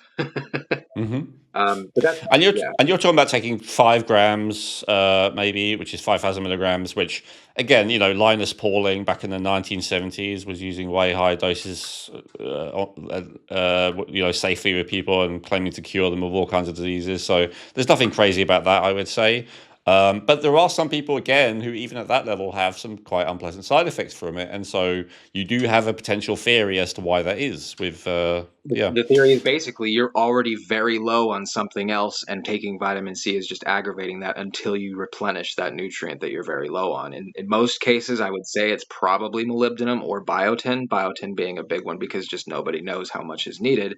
Molybdenum being the other because we just have so much copper in our diets, it's outbalancing the molybdenum. And so molybdenum is constantly low in everybody because the two are very balanced in the body. You need balance of both. Do you want to talk about molybdenum next or EGCG? So let's talk about EGCG first. So EGCG is an antioxidant, as you said. It's from green tea. It's part of green tea, and this is some people get this confused. Green tea itself may not have any EGCG. It depends on the supplement you get. It depends on how highly standardized it is. But it is very important that it is standardized to probably about 50% or 45% is what I usually go for. So if brands matter, what's the type that you do recommend? I usually suggest the life extension one. I've confirmed that one does have effect. I use a triple strength that I find on Amazon that's fairly cheap. It's really high strength, but I mean most of them operate pretty similarly. It's just when you find a brand that works and you find one that doesn't, you can definitely tell a difference between the two. And so you've already said that the reason you're taking EGCG is to bind to the iron, Yeah, right? But I it think behaves as an iron chelator, and it's kind of a silent chelator. So it will chelate. It passes the blood-brain barrier, and so you actually don't need to pull it out of the tissues for it to do this. It will go in and chelate iron. The problem with doing that without the formula is you leave all this suppressed free copper now free and able to surface again, but it doesn't actually surface until you take the B vitamins and vitamin C. And it wasn't until I took a bunch of EGCG for a long time without the other stuff that I realized it was doing this because I took a bottle of EGCG every other month. It felt like, and then I took alpha lipoic acid, which is supposed to surface copper in the body and detoxify it, and it destroyed me because all of that copper I had left unchelated out of the body from taking all of this iron, or excuse me, EGCG, and chelating all this iron out had suddenly surfaced, and it killed my kidneys. It was so much copper. I was experiencing every single copper toxicity symptom you could imagine, to the point where I had kidney stone after kidney stone. It was the worst experience of my life. So I learned that EGCG will chelate iron regardless. And so I take enough of the formula to pull out everything that I'm chelating with the copper included to be detoxed out the kidneys with the molybdenum, which we'll get into after this. so. Alpha lipoic acid is famous again for moving heavy metals and taking them out of storage and bringing them into the blood, which is why it makes people feel like crap sometimes. Have you ever tested for other heavy metals to see if they may be a factor? Not myself. Like I can gauge based on how I feel and the metallic tastes in my mouth that I am certainly metal toxic when I am, but I've never actually taken a test to identify this because every test I've tried has always told me I'm just fine. Like it's always told me normal levels of everything, so I just stopped trusting most tests. You might want to, if you're open to it, you might want to try a challenge test. Have you heard of DMSA? No, I've not. So DMSA is similar to alpha lipoic acid, but it's stronger. It's the medical stuff that they will give you if you have such a high level of heavy metal toxicity that even a medical doctor thinks is a problem. So it's very effective. But what it does is it moves heavy metals out of storage in a very high level. So often what they'll do is they'll do a challenge test where they'll give you a big dose of DMSA and then you urinate afterwards, and you collect your urine and you send it off. And so it kind of exposes hidden metal toxicity. I'm pretty sure they'd also measure copper. So if you ever wanted to see, that would be a great way of actually testing. Do you still have lots of copper in storage? Do you have a bunch of other stuff in storage? Maybe do you have mercury? Do you have whatever? I think it's worth considering. Yes, and that's actually a great segue into a point I want to make. So there are plenty of copper chelators out there and iron chelators. The reason why this formula is the way it is because I believe the body has a special mechanism that it does when it removes these metals, and it does it in a specific balance and sequence. If you try to remove just copper, which I tried to do with NAC, I believe, N-acetylcysteine, and rutin, if you try to just remove the copper, you're not doing anything about the iron that's associated with it. And suddenly you get all these crazy iron toxicity symptoms. That's why a lot of people who try to detox just copper end up getting white hair, is because you do need free copper to produce melanin and hair color and all that, and skin color. But you won't have any free copper if you have all this excess iron in the body first. So you got to get rid of the iron with the copper in a proper balance, while also keeping a flow of these B vitamins to transport any tissue calcium that you're revealing by removing this copper and iron, because you will reveal it. At least that's my theory. And it mobilizes the calcium with that into the bones, the hair, the skin, wherever it needs to go, that it couldn't have gotten into before because your zinc receptors were so bad and your calcium metabolism was so terrible. And so when you remove just one with a specific ingredient, like a specific chelator, it actually can be more hurtful than helpful if you don't do it in the right balance. That's why I had to figure this out with the vitamins and just the minerals, with one ingredient, the EGCG being the exception, being the iron chelator. It had to be this way. It's much better in your body to be a little bit higher copper than iron than it is to be higher iron than copper. And that's because your body can use that little bit of free copper to produce energy and whatnot, whereas it won't be able to do that if your iron level is too high. Interesting. Okay. And yeah, just to clarify, I was not suggesting you do a different detox protocol. This is like, it's a one-off thing to test. It was a great point to make just regarding chelators, because a lot of people screw this up. So I wanted to mention that. But yes, as a test, I totally see the value. And I also agree with you. Yeah, like the MSA, I ended up not doing it to deal with my lead issue because it does free up a load of metals, and as you just said, it creates an imbalanced mess. And so I'm not saying that anyone viewing or listening to this, just to clarify, should do a DMSA program, but I am just saying if you want to ascertain if you have hidden toxic metals inside you, including, I totally agree. That would be a fantastic test. I would definitely do that. I mean, you could honestly test my urine now and probably see a ton of metals coming out. yeah, it's potential. I mean, a urine metals test is not that expensive. I think it's like $100. So for anyone who's watching, who's thinking that that's like somehow out of range, if $100 is not out of range for you, it's something you can potentially test to see if there is something like that going on. And I think a lot of them do include copper. Anyway, let's go to molybdenum. I have questions about molybdenum, but yeah, let's explain the basics for people first, please. We've got the B vitamins pulling the iron out. We've got the vitamin C pushing it, and we now also and now we've got the EGCG removing the iron. Now you've revealed copper, and copper wants to find. I mean, this is my theory. It wants to find new metals and iron to bind to, and go right back into the storage. So you have to do two things. You have to refill that storage you just pulled copper and iron from with zinc. So you need to take the right amount of zinc that balances out what these B vitamins are pulling and what you're chelating the iron out. And then you have to get rid of this copper. And so when you replenish the zinc, the copper finally says, okay, I can't go back into storage now. I'm going to detox. So it goes to the kidneys where you need a quick shot of molybdenum, because molybdenum produces uric acid in the body. Without that uric acid, that quick shot of it, the copper can't bind and flush in the urine, and it just recycles in the kidneys and eventually wreaks havoc on the body and scours the body for other places to go. This is what happened to me for a long time, and I believe this is what made me crazy. It like literally shut my brain into, or short-circuited my brain from all this copper, free copper floating around. And so eventually taking molybdenum, your body gets this quick floodgate open of uric acid, latches onto the copper the free copper that's in your blood and passes it through. It does not work if iron exceeds your copper levels. So if you have what I call iron-bound copper in the blood, without EGCG, that molybdenum will attempt to try and flush it out, but it won't work because the iron molecules are too large for it to pass through the urine. And because the body wants to recycle iron as best it can, it will do so until you bind it with that EGCG and make it unrecyclable. The body will treat bound iron with EGCG as it's not recyclable and pass it through the bile ducts. So by doing this process with the molybdenum and eventually replenishing the zinc with the B vitamins and vitamin C, it's one big cycle. And as you do this, your zinc storages are rising and rising and rising, and eventually your body goes into DNA heal mode, and you begin to grow and heal and go back to your peak form, is the theory. You go back to your peak age even, because your body's telomerase production, which is an enzyme supposedly, theoretically, that keeps your telomeres intact on your DNA, which dictates your cell division. And so if this is constantly being replenished, rehealed, rejuvenated, theoretically, you don't age, and you could even reverse your age. My girlfriend has specifically stated people have told her she looks younger than she did when she was in her 20s. She just turned 30. She looks younger than she ever did. And I would say so.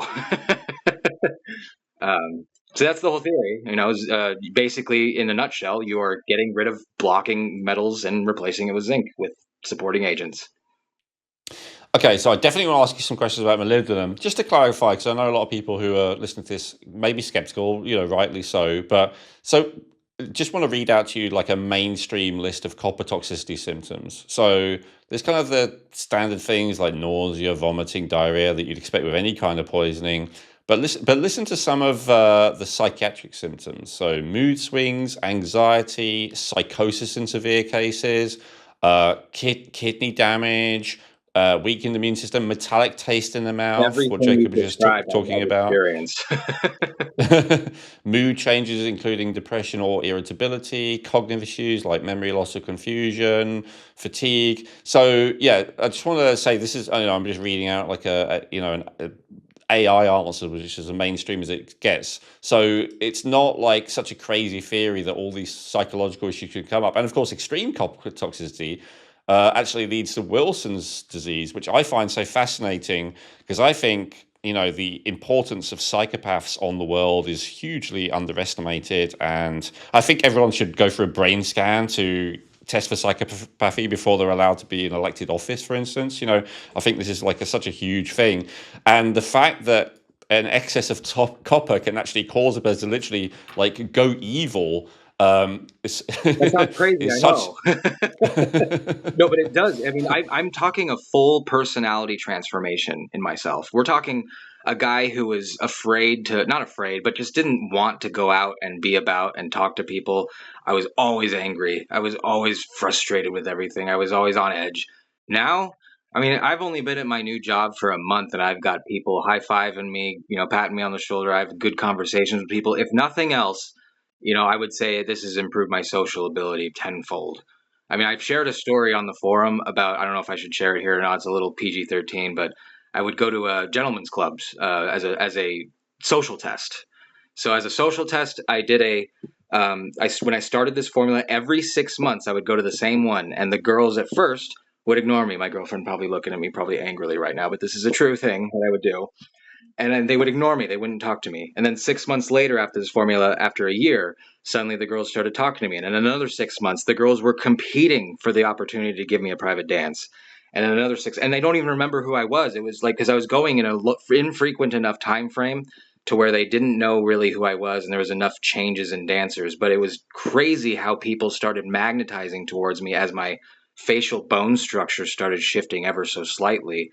My face, like my lower jaw has formed in, my hair's gotten thicker, I've gotten taller, my shoulders have gotten broader. And in my girlfriend, it's the opposite. She's gotten more feminine. So her hips have gotten, more hourglass shaped. Her face has gotten softer, more almost more youthful, and childlike innocence in her eyes kind of returned. It's crazy what the feminine change does versus the masculine. But the social experiment, people were just becoming nicer and nicer and nicer to me when I wasn't changing anything.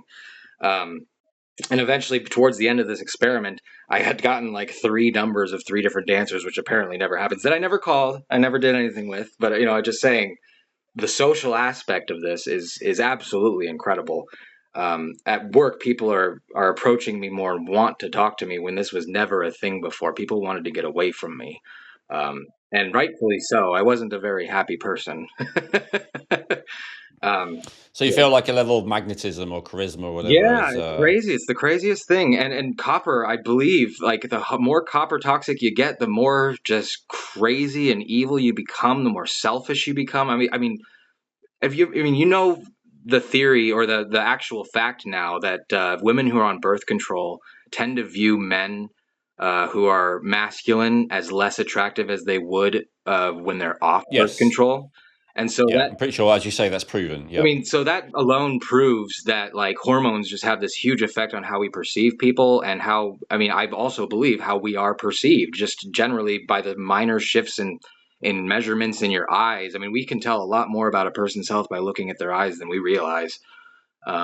So just it's crazy. It's crazy to see changes like that, like just people wanting to be near you. Now, I want to talk with you, sorry to go back, but about molybdenum, because this is a really interesting thing. So, a lot of people do in the alternative health world, it's not mainstream, but in the alternative health world, they talk about using molybdenum to detoxify copper, right? And so I'd heard that before. I'd taken high dose copper before. Unlike some of the people doing this experiment with you, I never really noticed much of a difference, honestly.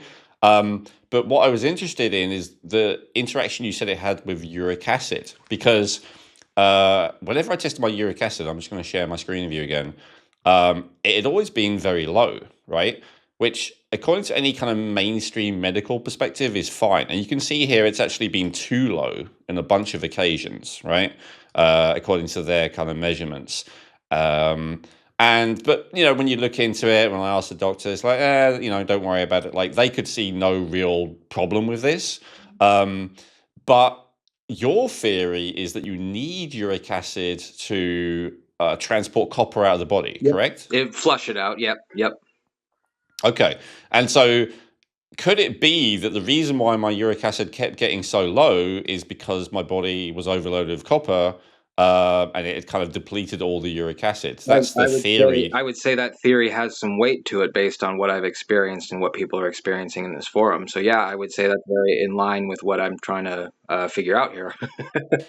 So I've actually been doing some extensive testing of this, Jacob, because unlike with a lot of these other tests, those blood glucose monitors that diabetics use, where you can just prick your finger and you can get results within a few seconds. So I found you can get that for uric acid as well. So I got myself one of those. It's literally like $30. And so I have been experimenting and playing with what happens. And so sure enough, when I first tested it, it's low again, like 200 or something. And then I do your formula, and then the uric acid does go up. In the most it's been is like 350, something like that. But it never goes up too much. And then, after a while, it just goes right back down again. And I've actually found it, you talk a lot about calibration, which I want to make sure we cover before we finish. Um, like for my wife, for instance, she was feeling really rotten, and she tested her uric acid, and it was below detection level, which meant 180, below 180. So I gave her a bunch of molybdenum based on that rather than symptoms, because normally you calibrate everything based on symptoms. And she felt a lot better. So she's not as kinesthetically aware, so she's not aware of like the symptoms that you're hyper aware of, I'm medium aware of.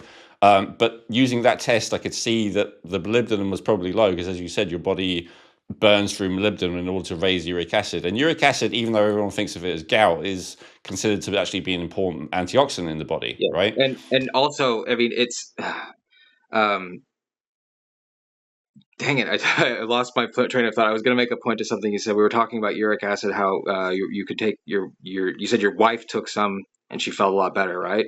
Or Molybdenum, molybdenum. yes. Yes.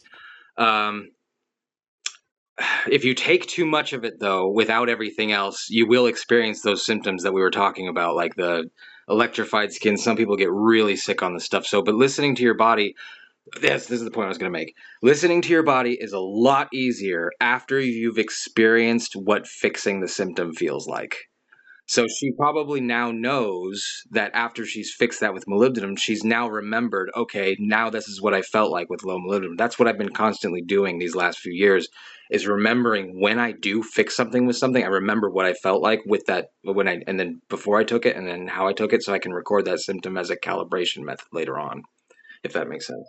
It does make sense. I do think, though, some people are less kinesthetically aware than others. Some people are less visually aware than others. Some people are less auditorily aware than others. Those are like free skill sets. And I'm sure your theory is the healthier people get, the more they're good at all of those dimensions, right? Yeah, I would say this Yeah. formula increases every skill you ever had.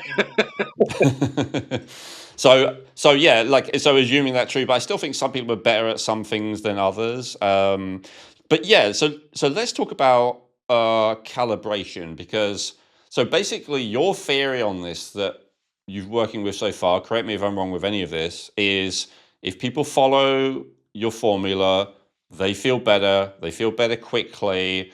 But if they don't feel better, it's usually because they need to calibrate. So could you explain what that means and what's involved? Everyone's going to come on to here saying like, well, we're all different. Nothing could be the universal formula. And they would be right to a certain degree. So where we are different, or I guess where we're all the same, is the ratio of nutrients that we take. Like these are nutrients that our human body is designed to use, like that knows exactly what to do with them. And so we wouldn't have daily recommended dosages of anything if we weren't somewhat similar in the aspect of what these ratios are. Now, where we differ is where we're all starting from. So some people might have a higher iron balance and some people might have a higher copper balance, and the two almost always antagonize each other. So if you have a higher copper balance, you're almost always going to show lower iron and vice versa. And so some people need less of the EGCG to start and more of the molybdenum, and vice versa. Some people need more of the EGCG and molybdenum and less of the zinc to start, for example. And so the calibration is there we have a standard dosage that everyone seems to feel pretty good on. But if you're starting from an extreme imbalance, you need to calibrate a little bit. So I've got basically there's three things that can happen. You either take too much zinc or not enough molybdenum.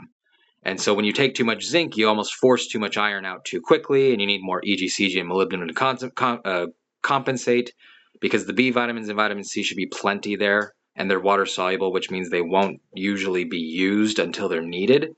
And so really the zinc, molybdenum, and EGCG are driving the process. The vitamins are in the stomach, sitting there waiting to be pulled from, like a fulfillment center in your stomach. And the zinc and the EGCG will get rid of iron, which causes the copper to want to detox, which causes the zinc to be able to finally be let into the storage site. So you're dictating this process with the three, and you need to calibrate the three. So like I said, some people might initially need less zinc or more zinc, and vice versa. But eventually, we all work towards a very similar ratio that works for everybody. Because like I said, EGCG chelates the same amount of iron in anybody, usually. I mean, that's the theory. I don't know that for sure, but I'm pretty confident that it does. Whether it pulls that iron out from other places in the body, that's what's different, is where our iron is in the body. But it will pull it out just the same. The B6 will pull out anything that doesn't belong and pull it into the bloodstream, and the chelators will chelate it out.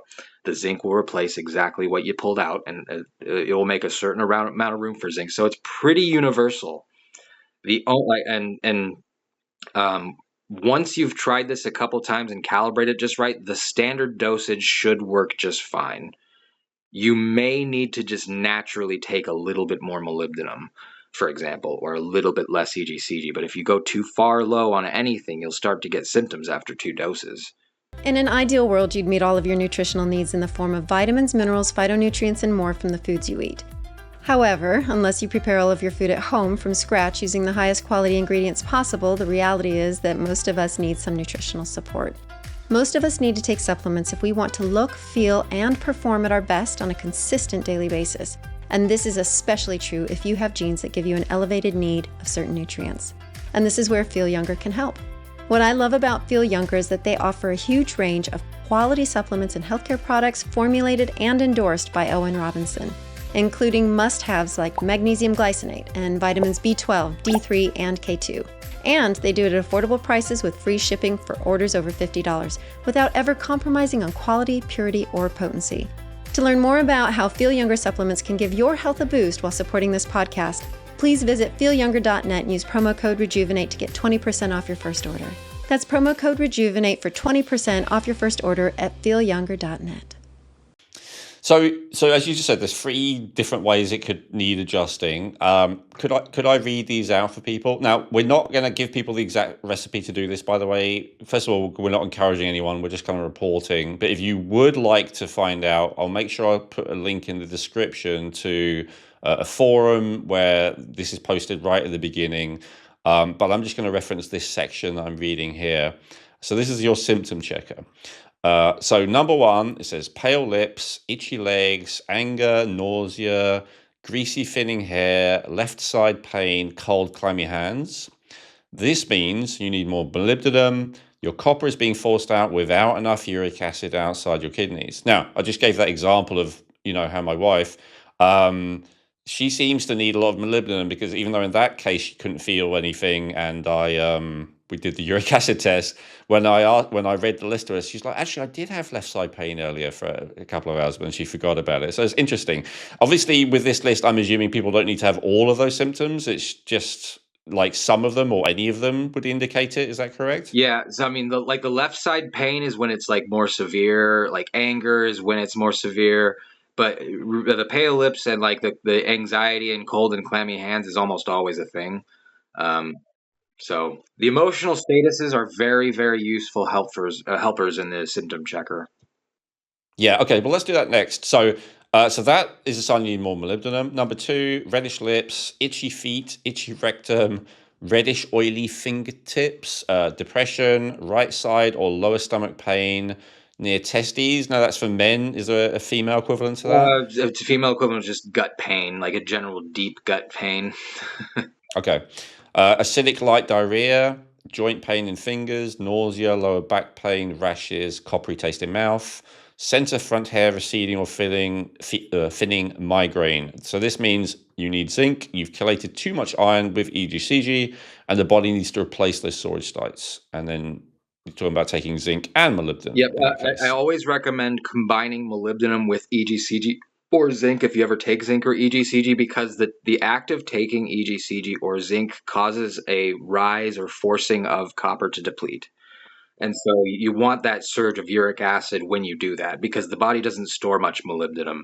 And so it kind of either uses it all in one shot or it kind of sweats out pretty quickly, I've noticed. If you take too much molybdenum, you'll see it sweat out your fingertips pretty quickly.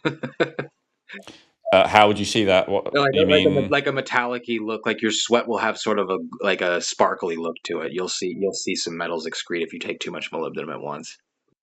God, I don't think I've that level of visual acuity that you do either. I don't think I'd be able to spot that, but okay, fair enough. Number 3, headache, not migraine. I think you say migraine is number 2. Yeah. Is that right? Yeah. Migraines are, if you have a migraine, do not take EGCG, by the way. That is low biotin or low zinc or low molybdenum. So headache, warm hands and feet, purple nail bed, bloated stomach, constipation, dark frothy diarrhea, coughing or wheezing, stomach pain either side, but usually centered like you've eaten too much, hair oily and shiny, maybe itchy scalp, bleeding gums, dark stool, yellow eyes. You have too much iron in the blood and copper can't excrete. You need more EGCG, and then take EGCG and molybdenum. So those are the 3 options. Now my question is, so this is what's happened to me, and I notice, as you said, quite a few people also who are part of the experiment are the same. Like, I never get number 3 symptoms. I only ever get number 1 and 2. That must mean you're a little bit high on your EGCG and your standard dose, and you might be a little low on your zinc.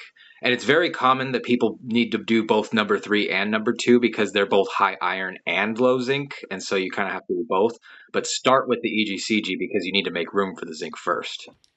So I've already reduced it. Like, I think I have, well, I guess I'm going to give figures then, like 660 EGCG and then 100 milligrams of zinc. So would you advise even more of a ratio then? Well, so if you're taking 100 milligrams of zinc, 660 milligrams of EGCG might eventually reveal itself to be a little low on the EGCG side. We're finding that 100 milligrams of zinc usually causes a need for around 750 milligrams based on everyone's feedback, maybe a little bit more, maybe a little bit less. My dad, for example, tried the formula like with very low dosages and it made his iron levels go through the roof, is what I suspect. He started getting those headaches. So, but I never have any of those symptoms. Here's something I wanted to run by you because, as you said, women are more likely to have lower levels of iron, Yeah, right? I would think that would So, be logical considering they menstruate when we don't. but how about this? So, I was a vegetarian my whole life and a vegan for a bunch of it between 0 and 35 years old. Well, So, then I you never probably have had. less iron than others, I would say. So that's probably why the lower EGCG might work for you. Yeah, so I'm a bit of an unusual case in that regard. But again, not, the only one. I guess there's quite a few people in the health world who have spent a long time without eating meat. And as you say, the non-meat sources of iron are often less well absorbed, Yes, right? and I would be So willing to bet that if you were to take the formula without EGCG like a couple times, you would start getting those headaches. I've done that and I did not. Well, that's interesting. Yeah, I really tried it. It just seems like, and also I don't get nauseous with, the zinc.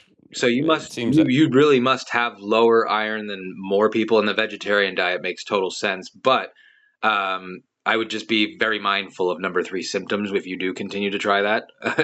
But yeah, I mean, if it's not hurting you now, as long as you're taking everything else in the formula just right, I mean, I think it will eventually. But no, I'm not saying you're wrong, but this is my question. I'd like to follow your theory. If I never get any of the signs of excess iron and I only get the signs that you ascribe to excess copper, how far do you take the calibration? I guess that's the question. well, so you'll know. So those calibrations are there also for taking too much EGCG. So you'll get the number 2 and number 1 from taking too much EGCG is what's causing that. Sure, but what I'm saying is how low, if you just carry on getting them, no matter how little EGCG you take, how low do you go? I mean, you could take it as many times as you want until you start getting symptoms, I guess. Oh, so just take it without EGCG until you finally get number 3 symptoms. I mean, I'm not saying you should do that. I'm saying you can do that. I've I'm done saying, that. what would you do? I'm I've saying, what done would you I've do? done that before. If I'm not getting any symptoms, I'll go without the EGCG a couple times, but I only do it maybe once or twice because then the EGCG deficiency symptoms start arising and I get the constipation and all that. I'm pretty confident that after 2 or 3 dosages without EGCG on the full protocol, even if you don't consume a lot of iron, I do believe you will get those symptoms. I also had pretty low levels of ferritin, every time I tested, which is supposed to be the measure of iron stores. So, yeah, I guess I'm a bit of an exception among men. But as you say, there are plenty of women in the health world, right, who are both menstruating and have maybe been on a vegetarian, vegan diet for a long time. Yeah. So I thought I'd ask that question for all of them as well as for me. I mean, Okay. you'll know when you start to get number 3 symptoms. So if you don't get them forever, then you really don't have any low iron. But if you were truly, truly low iron in the body, your fingernails would be spooning, I think. Yeah, no, I don't have that. I think I don't know. I mean, could it be that this is where the question is as well, and I don't realize you don't have the answers to this. I'm just having a conversation, but could it be if the person doesn't have high levels of iron, it could be something else that's It balanced the could be. copper, I like. mean, very well could be. I would suggest testing your ferritin if you can. Testing your ferritin without taking the EGCG portion of the formula. Take it a few times and test your ferritin levels and see what happens. My ferritin's actually been going up-ish recently because I've been eating red meat. But if I don't eat like red meat 3 times a day, it's pretty much below, at the bottom of the reference range. Interesting. So yeah, I would definitely give that a shot then. I mean, try it like a week without it. If you start to, get symptoms, obviously go on number 3. But I would do that, test it out. Yeah, it's interesting. Okay, so that's a very niche case, though. What are the more common types of calibration you see? Is it usually more just It's fine almost tuning? always low biotin or low molybdenum. Almost everyone assumes they think they know better and think there's no way I need this much biotin or there's no way I need this much molybdenum, and they're wrong every single time. And I don't blame them. I mean, that's a scary amount of it. And in normal cases, taking such large doses of anything would cause you to feel pretty terrible. It's just after years and years of trial and error, I found out what the cycle of ingredients is to not make you feel terrible taking such high doses, because I'm lazy and I don't want to wait 10 years. I'm impatient. I don't want to wait 10 years for results. I want it tomorrow. So let's talk about those two then, as they're the most common need. So with biotin, we've already discussed that. Oh, I didn't say this though. So when I looked into it, I could see that again I saw a bunch of people on like YouTube and forums and stuff warning about the dangers of excess biotin. I found their arguments to be reasonably weak, but when I looked into any actually mainstream sources for this, there's no known toxicity for biotin at any I level. mean, I've never And I experienced one unless I was already low on something else and it just aggravated that deficiency. Other than that, I've never actually experienced anything. Well, I'm saying from a medical perspective, like, it's never been found, right? And there are studies with MS where people were taking 300 milligrams a day for months on end without any of your other nutrients to balance them out, and they still didn't experience any negative side effects. So I agree with you. I think the biotin thing is pretty safe. The molybdenum, there are it's very, very small. There's a very small sample size, but there are a handful of cases where people have taken too much molybdenum and hospitalized themselves, made themselves I ill. was one of So that's something, them. right? Maybe you're one of the ones I read without realizing it. So this is something that people should be, cautious, a little bit more cautious about in their mind. Um, is from your understanding and in your experience, as you said, someone who's hospitalized themselves by getting it wrong, is the uric acid the crucial thing, that you're overdoing it with uric acid, No, or it's like? absolutely crucial. Like this molybdenum, without it, it will not work. It won't, and you'll feel terrible. But here's the cool thing. I forgot to But what I'm mention. saying, sorry, just to clarify the question, what I'm saying is, if someone is taking loads of molybdenum, in your understanding, are they fine so long as their uric acid doesn't go too high, or is there other reasons why it could be a problem to overdo Well, it with the so molybdenum? if you're overdoing it without everything else, like I said, rather than causing something, you're draining something else, and eventually molybdenum will drain your zinc to low levels. It will drain like your blood zinc. It'll drain all of your blood nutrients really quickly. The reason why it works with this formula is because your stomach has a constant refill supply of these nutrients as molybdenum is draining them, to produce that uric acid and do what it needs to do. So that's why a lot of people really hurt themselves with just even the smallest amount of molybdenum, is because they don't have those other nutrients in the blood to keep the balance, and so it kind of causes an extreme deficiency in other things when taken on its own.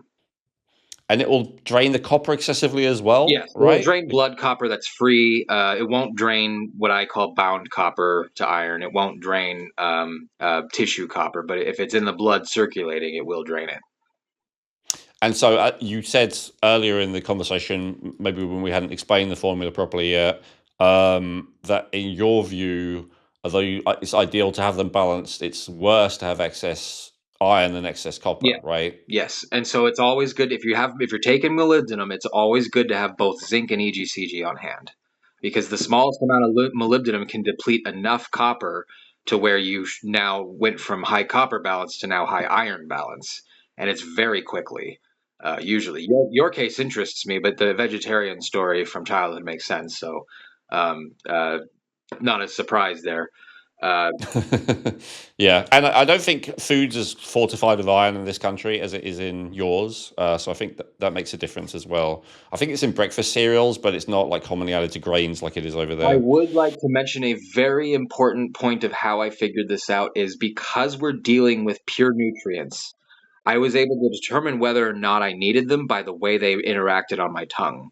If you put a nutrient on your tongue and you need it, it'll taste almost sweet, and your tongue will almost autonomously flip the pill to your back of your throat. The capsules usually have enough residue of this nutrient that your tongue can pick up on it. And you might think that's crazy. Well, when you try this formula, you'll see what I mean. There's plenty of people on the forum that have agreed with me that if you try to take something when you don't need it, your gag reflex will react violently. For example, if you're low iron and you try to take EGCG, you will throw up, and your gag reflex won't want you to swallow it. Versus if you're high iron and you try to take EGCG, it's like your tongue is like, yes, thank you, and flips it to the back of your throat without even trying. This is very true for vitamin C as well. Um, but But vitamin C is like an acid, right? It's very sour always. you would Isn't it think so, but always? when you need it, your body doesn't recognize the sourness; it recognizes the sweetness of it. Really? Oh, interesting. Okay, well then I never need vitamin C then, and I certainly never need EGCG. It always seems absolutely disgusting to me. Yeah, so you will need them eventually. This body drains it pretty quickly, but yes, if you're someone who is sensitive to C, like I actually am very sensitive to C, so I can go from really not needing it at all to needing it very quickly because the smallest amount of C affects me more. And the reason why is because I took copper chelators back in the day, and what that did was bind to my copper to make C work better, which is bad because if C works too well, it pulls that copper out, but it leaves the iron, and it leaves you in a weird state of like iron overload symptoms because it's the copper that prevents iron overload in a way. I don't know if it's because of the binding mechanism, a suppression mechanism, or what, but when you go low copper and your iron isn't pulled out with that, you get these crazy iron overload symptoms like constipation, head fog, like you can't think straight. It's crazy. So I don't recommend copper chelators first and foremost. And vitamin C could have the same effect on you as it does on me, where it works too well. So you just need a smaller amount of it. And this would also explain why some people. I did an episode a little while ago about with Dr. Smith about, and one of the main. I wanted to hear his view on copper because he basically had a view similar to yours as to how toxic it was. And I got a lot of comments underneath from people saying, "The more copper I take, the better I feel. This is nonsense. All the rest And of that's it." probably true for some people because they're so iron toxic. You do need copper to balance that, but eventually the copper will outweigh the iron and they'll go anemic and then they start taking iron supplements and then they need copper supplements. It's an endless cycle until your zinc is eventually dwindled away to nothing. That's your theory. That's I wanted to get that out of you. So I'm glad you just said that. You succinctly summed it up there. Yeah, it's very interesting. Thank you. And I wanted to, because you talked a few times about how the emotions are a good way to calibrate. I just wanted to read those out as well. And I'm reading these sections out for people because they might have an experience just like me where they're, oh, wait a minute, that's familiar. Oh, and I just want to say, actually, sorry, just about this tasting thing first as well. I've made it sound like my wife is not very like aware, but it's not true. It's like I think with symptoms, maybe she's kind of trained herself not to kind of complain about stuff because she had such a history of illness when she was young. But in terms of the taste thing, she absolutely could relate to that. Like the B6 to me always has a very unpleasant metallic taste. Even before I heard of your formula, I've often tried stuff like you have, and it's always seemed like actually kind of a chemical bleachy taste. But my wife was experiencing, I can't remember what it was, a couple of the B6 deficiency symptoms. So I was like, oh, just try it. And she was like, oh, that tastes nice.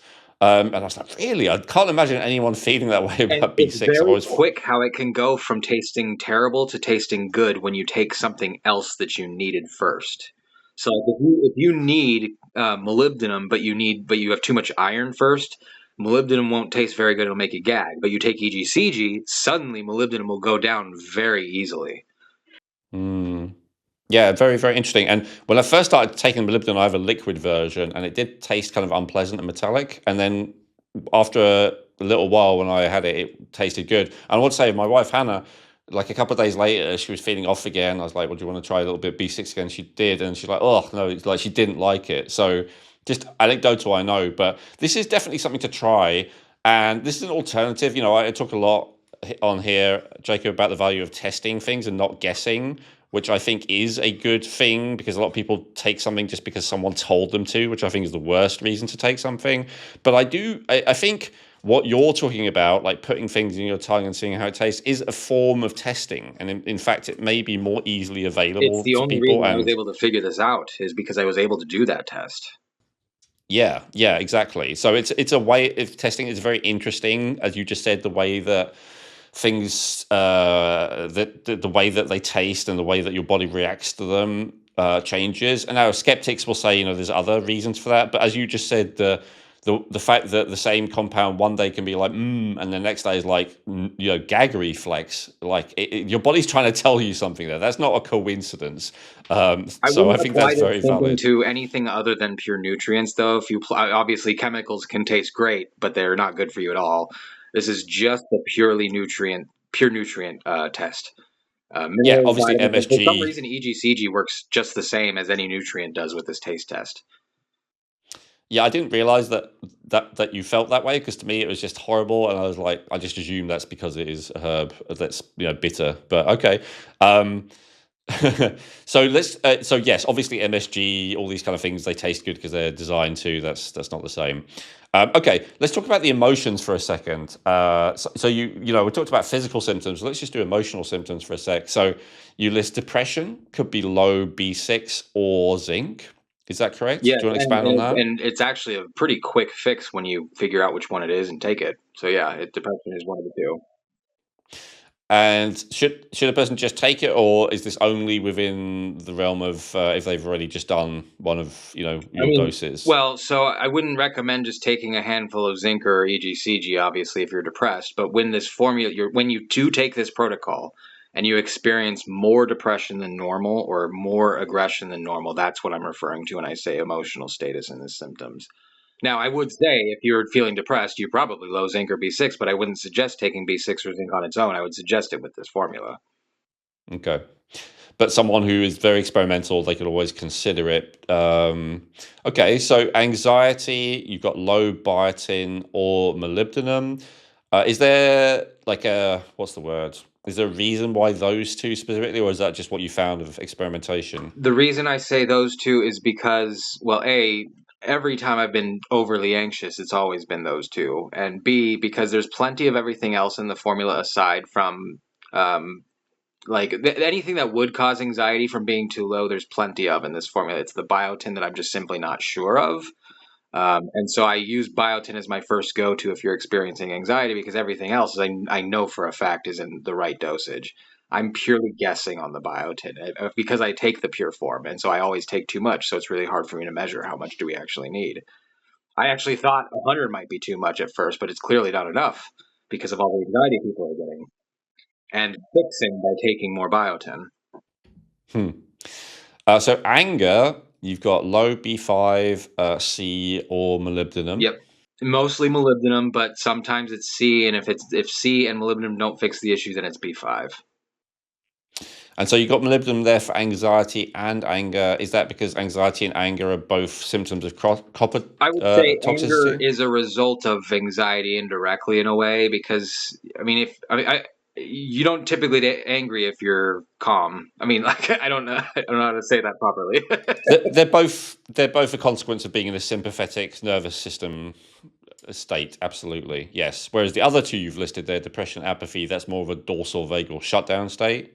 So yeah, that makes sense. So in fact, yeah, I actually hadn't seen that connection before. Okay, so overstimulated, so things like anxiety and anger, you've got molybdenum, and then understimulated or shut down, yeah, low zinc. And so with depression, you put low B6 or low zinc, and in the case of apathy, you put low EGCG or low zinc.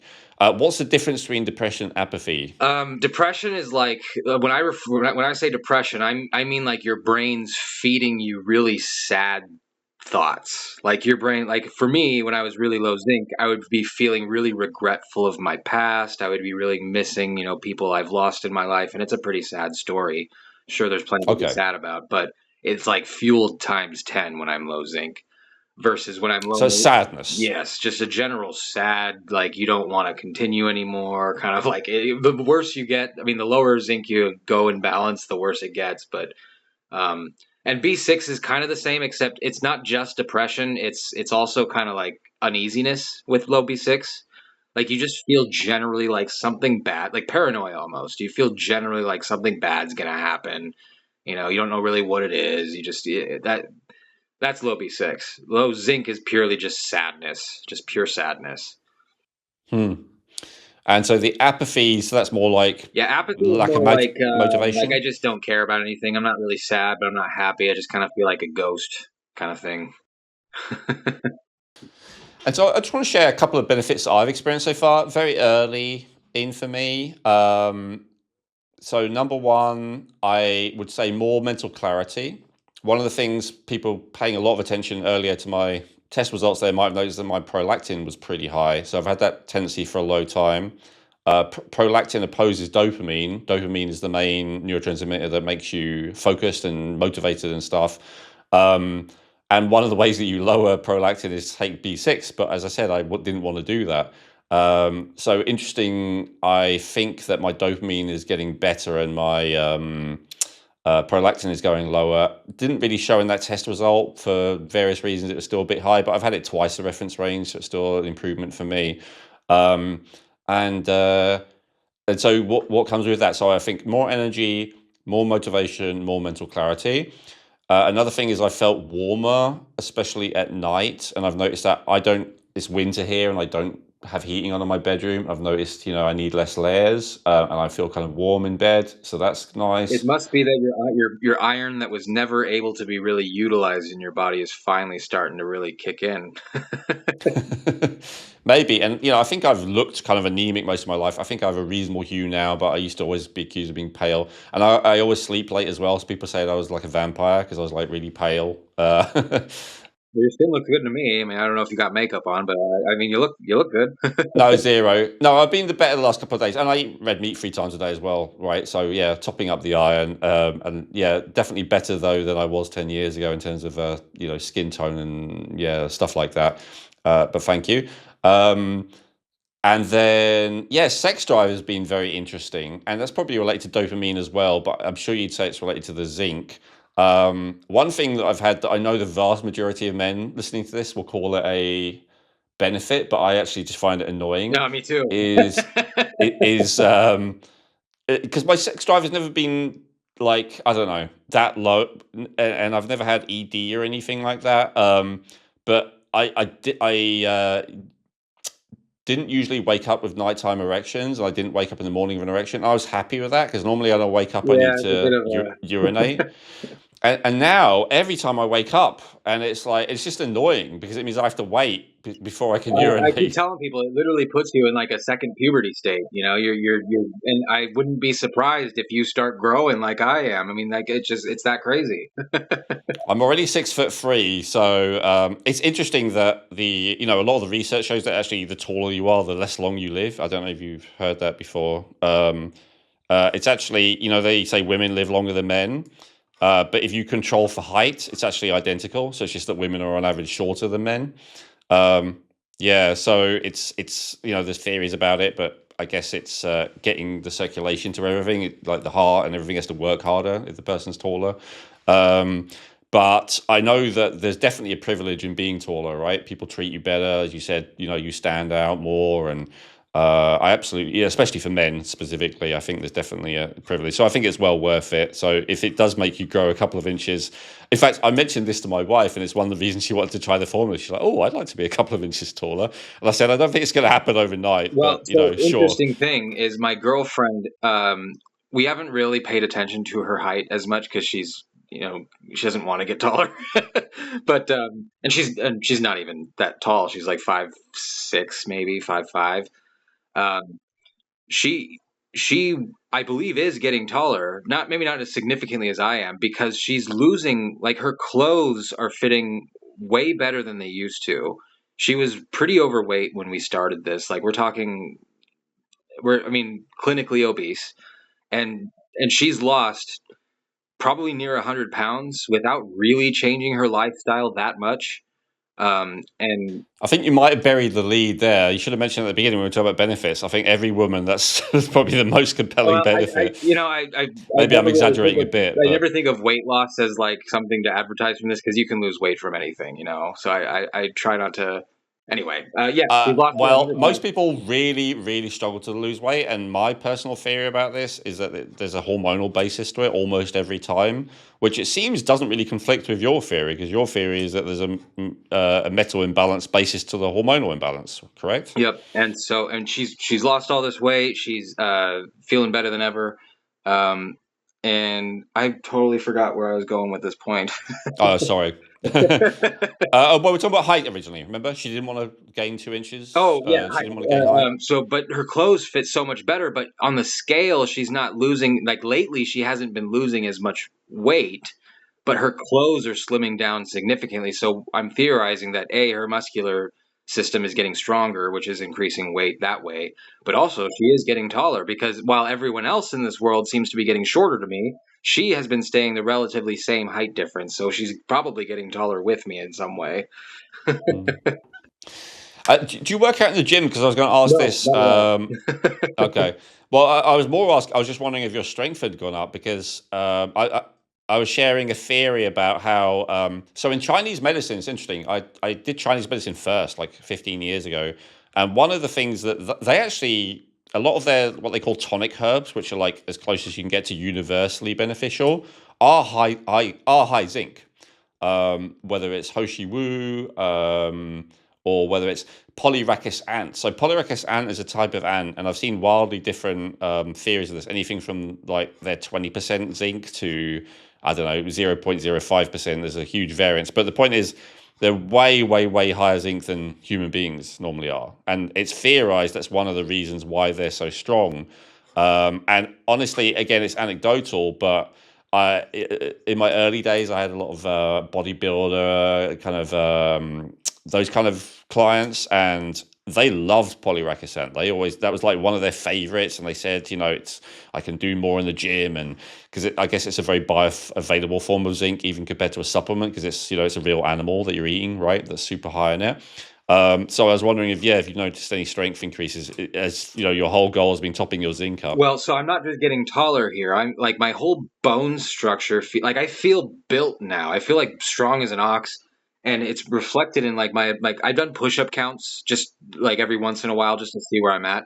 And you'd think I would be atrophying with all this lack of exercise I'm doing, but my push-up count And has, smoking. yes, but my push-up count has increased, not decreased. I could only do at the beginning of this, and I used to work out pretty religiously, but I had stopped for years and years because I just couldn't go anymore because of the fatigue and the nausea that I would get.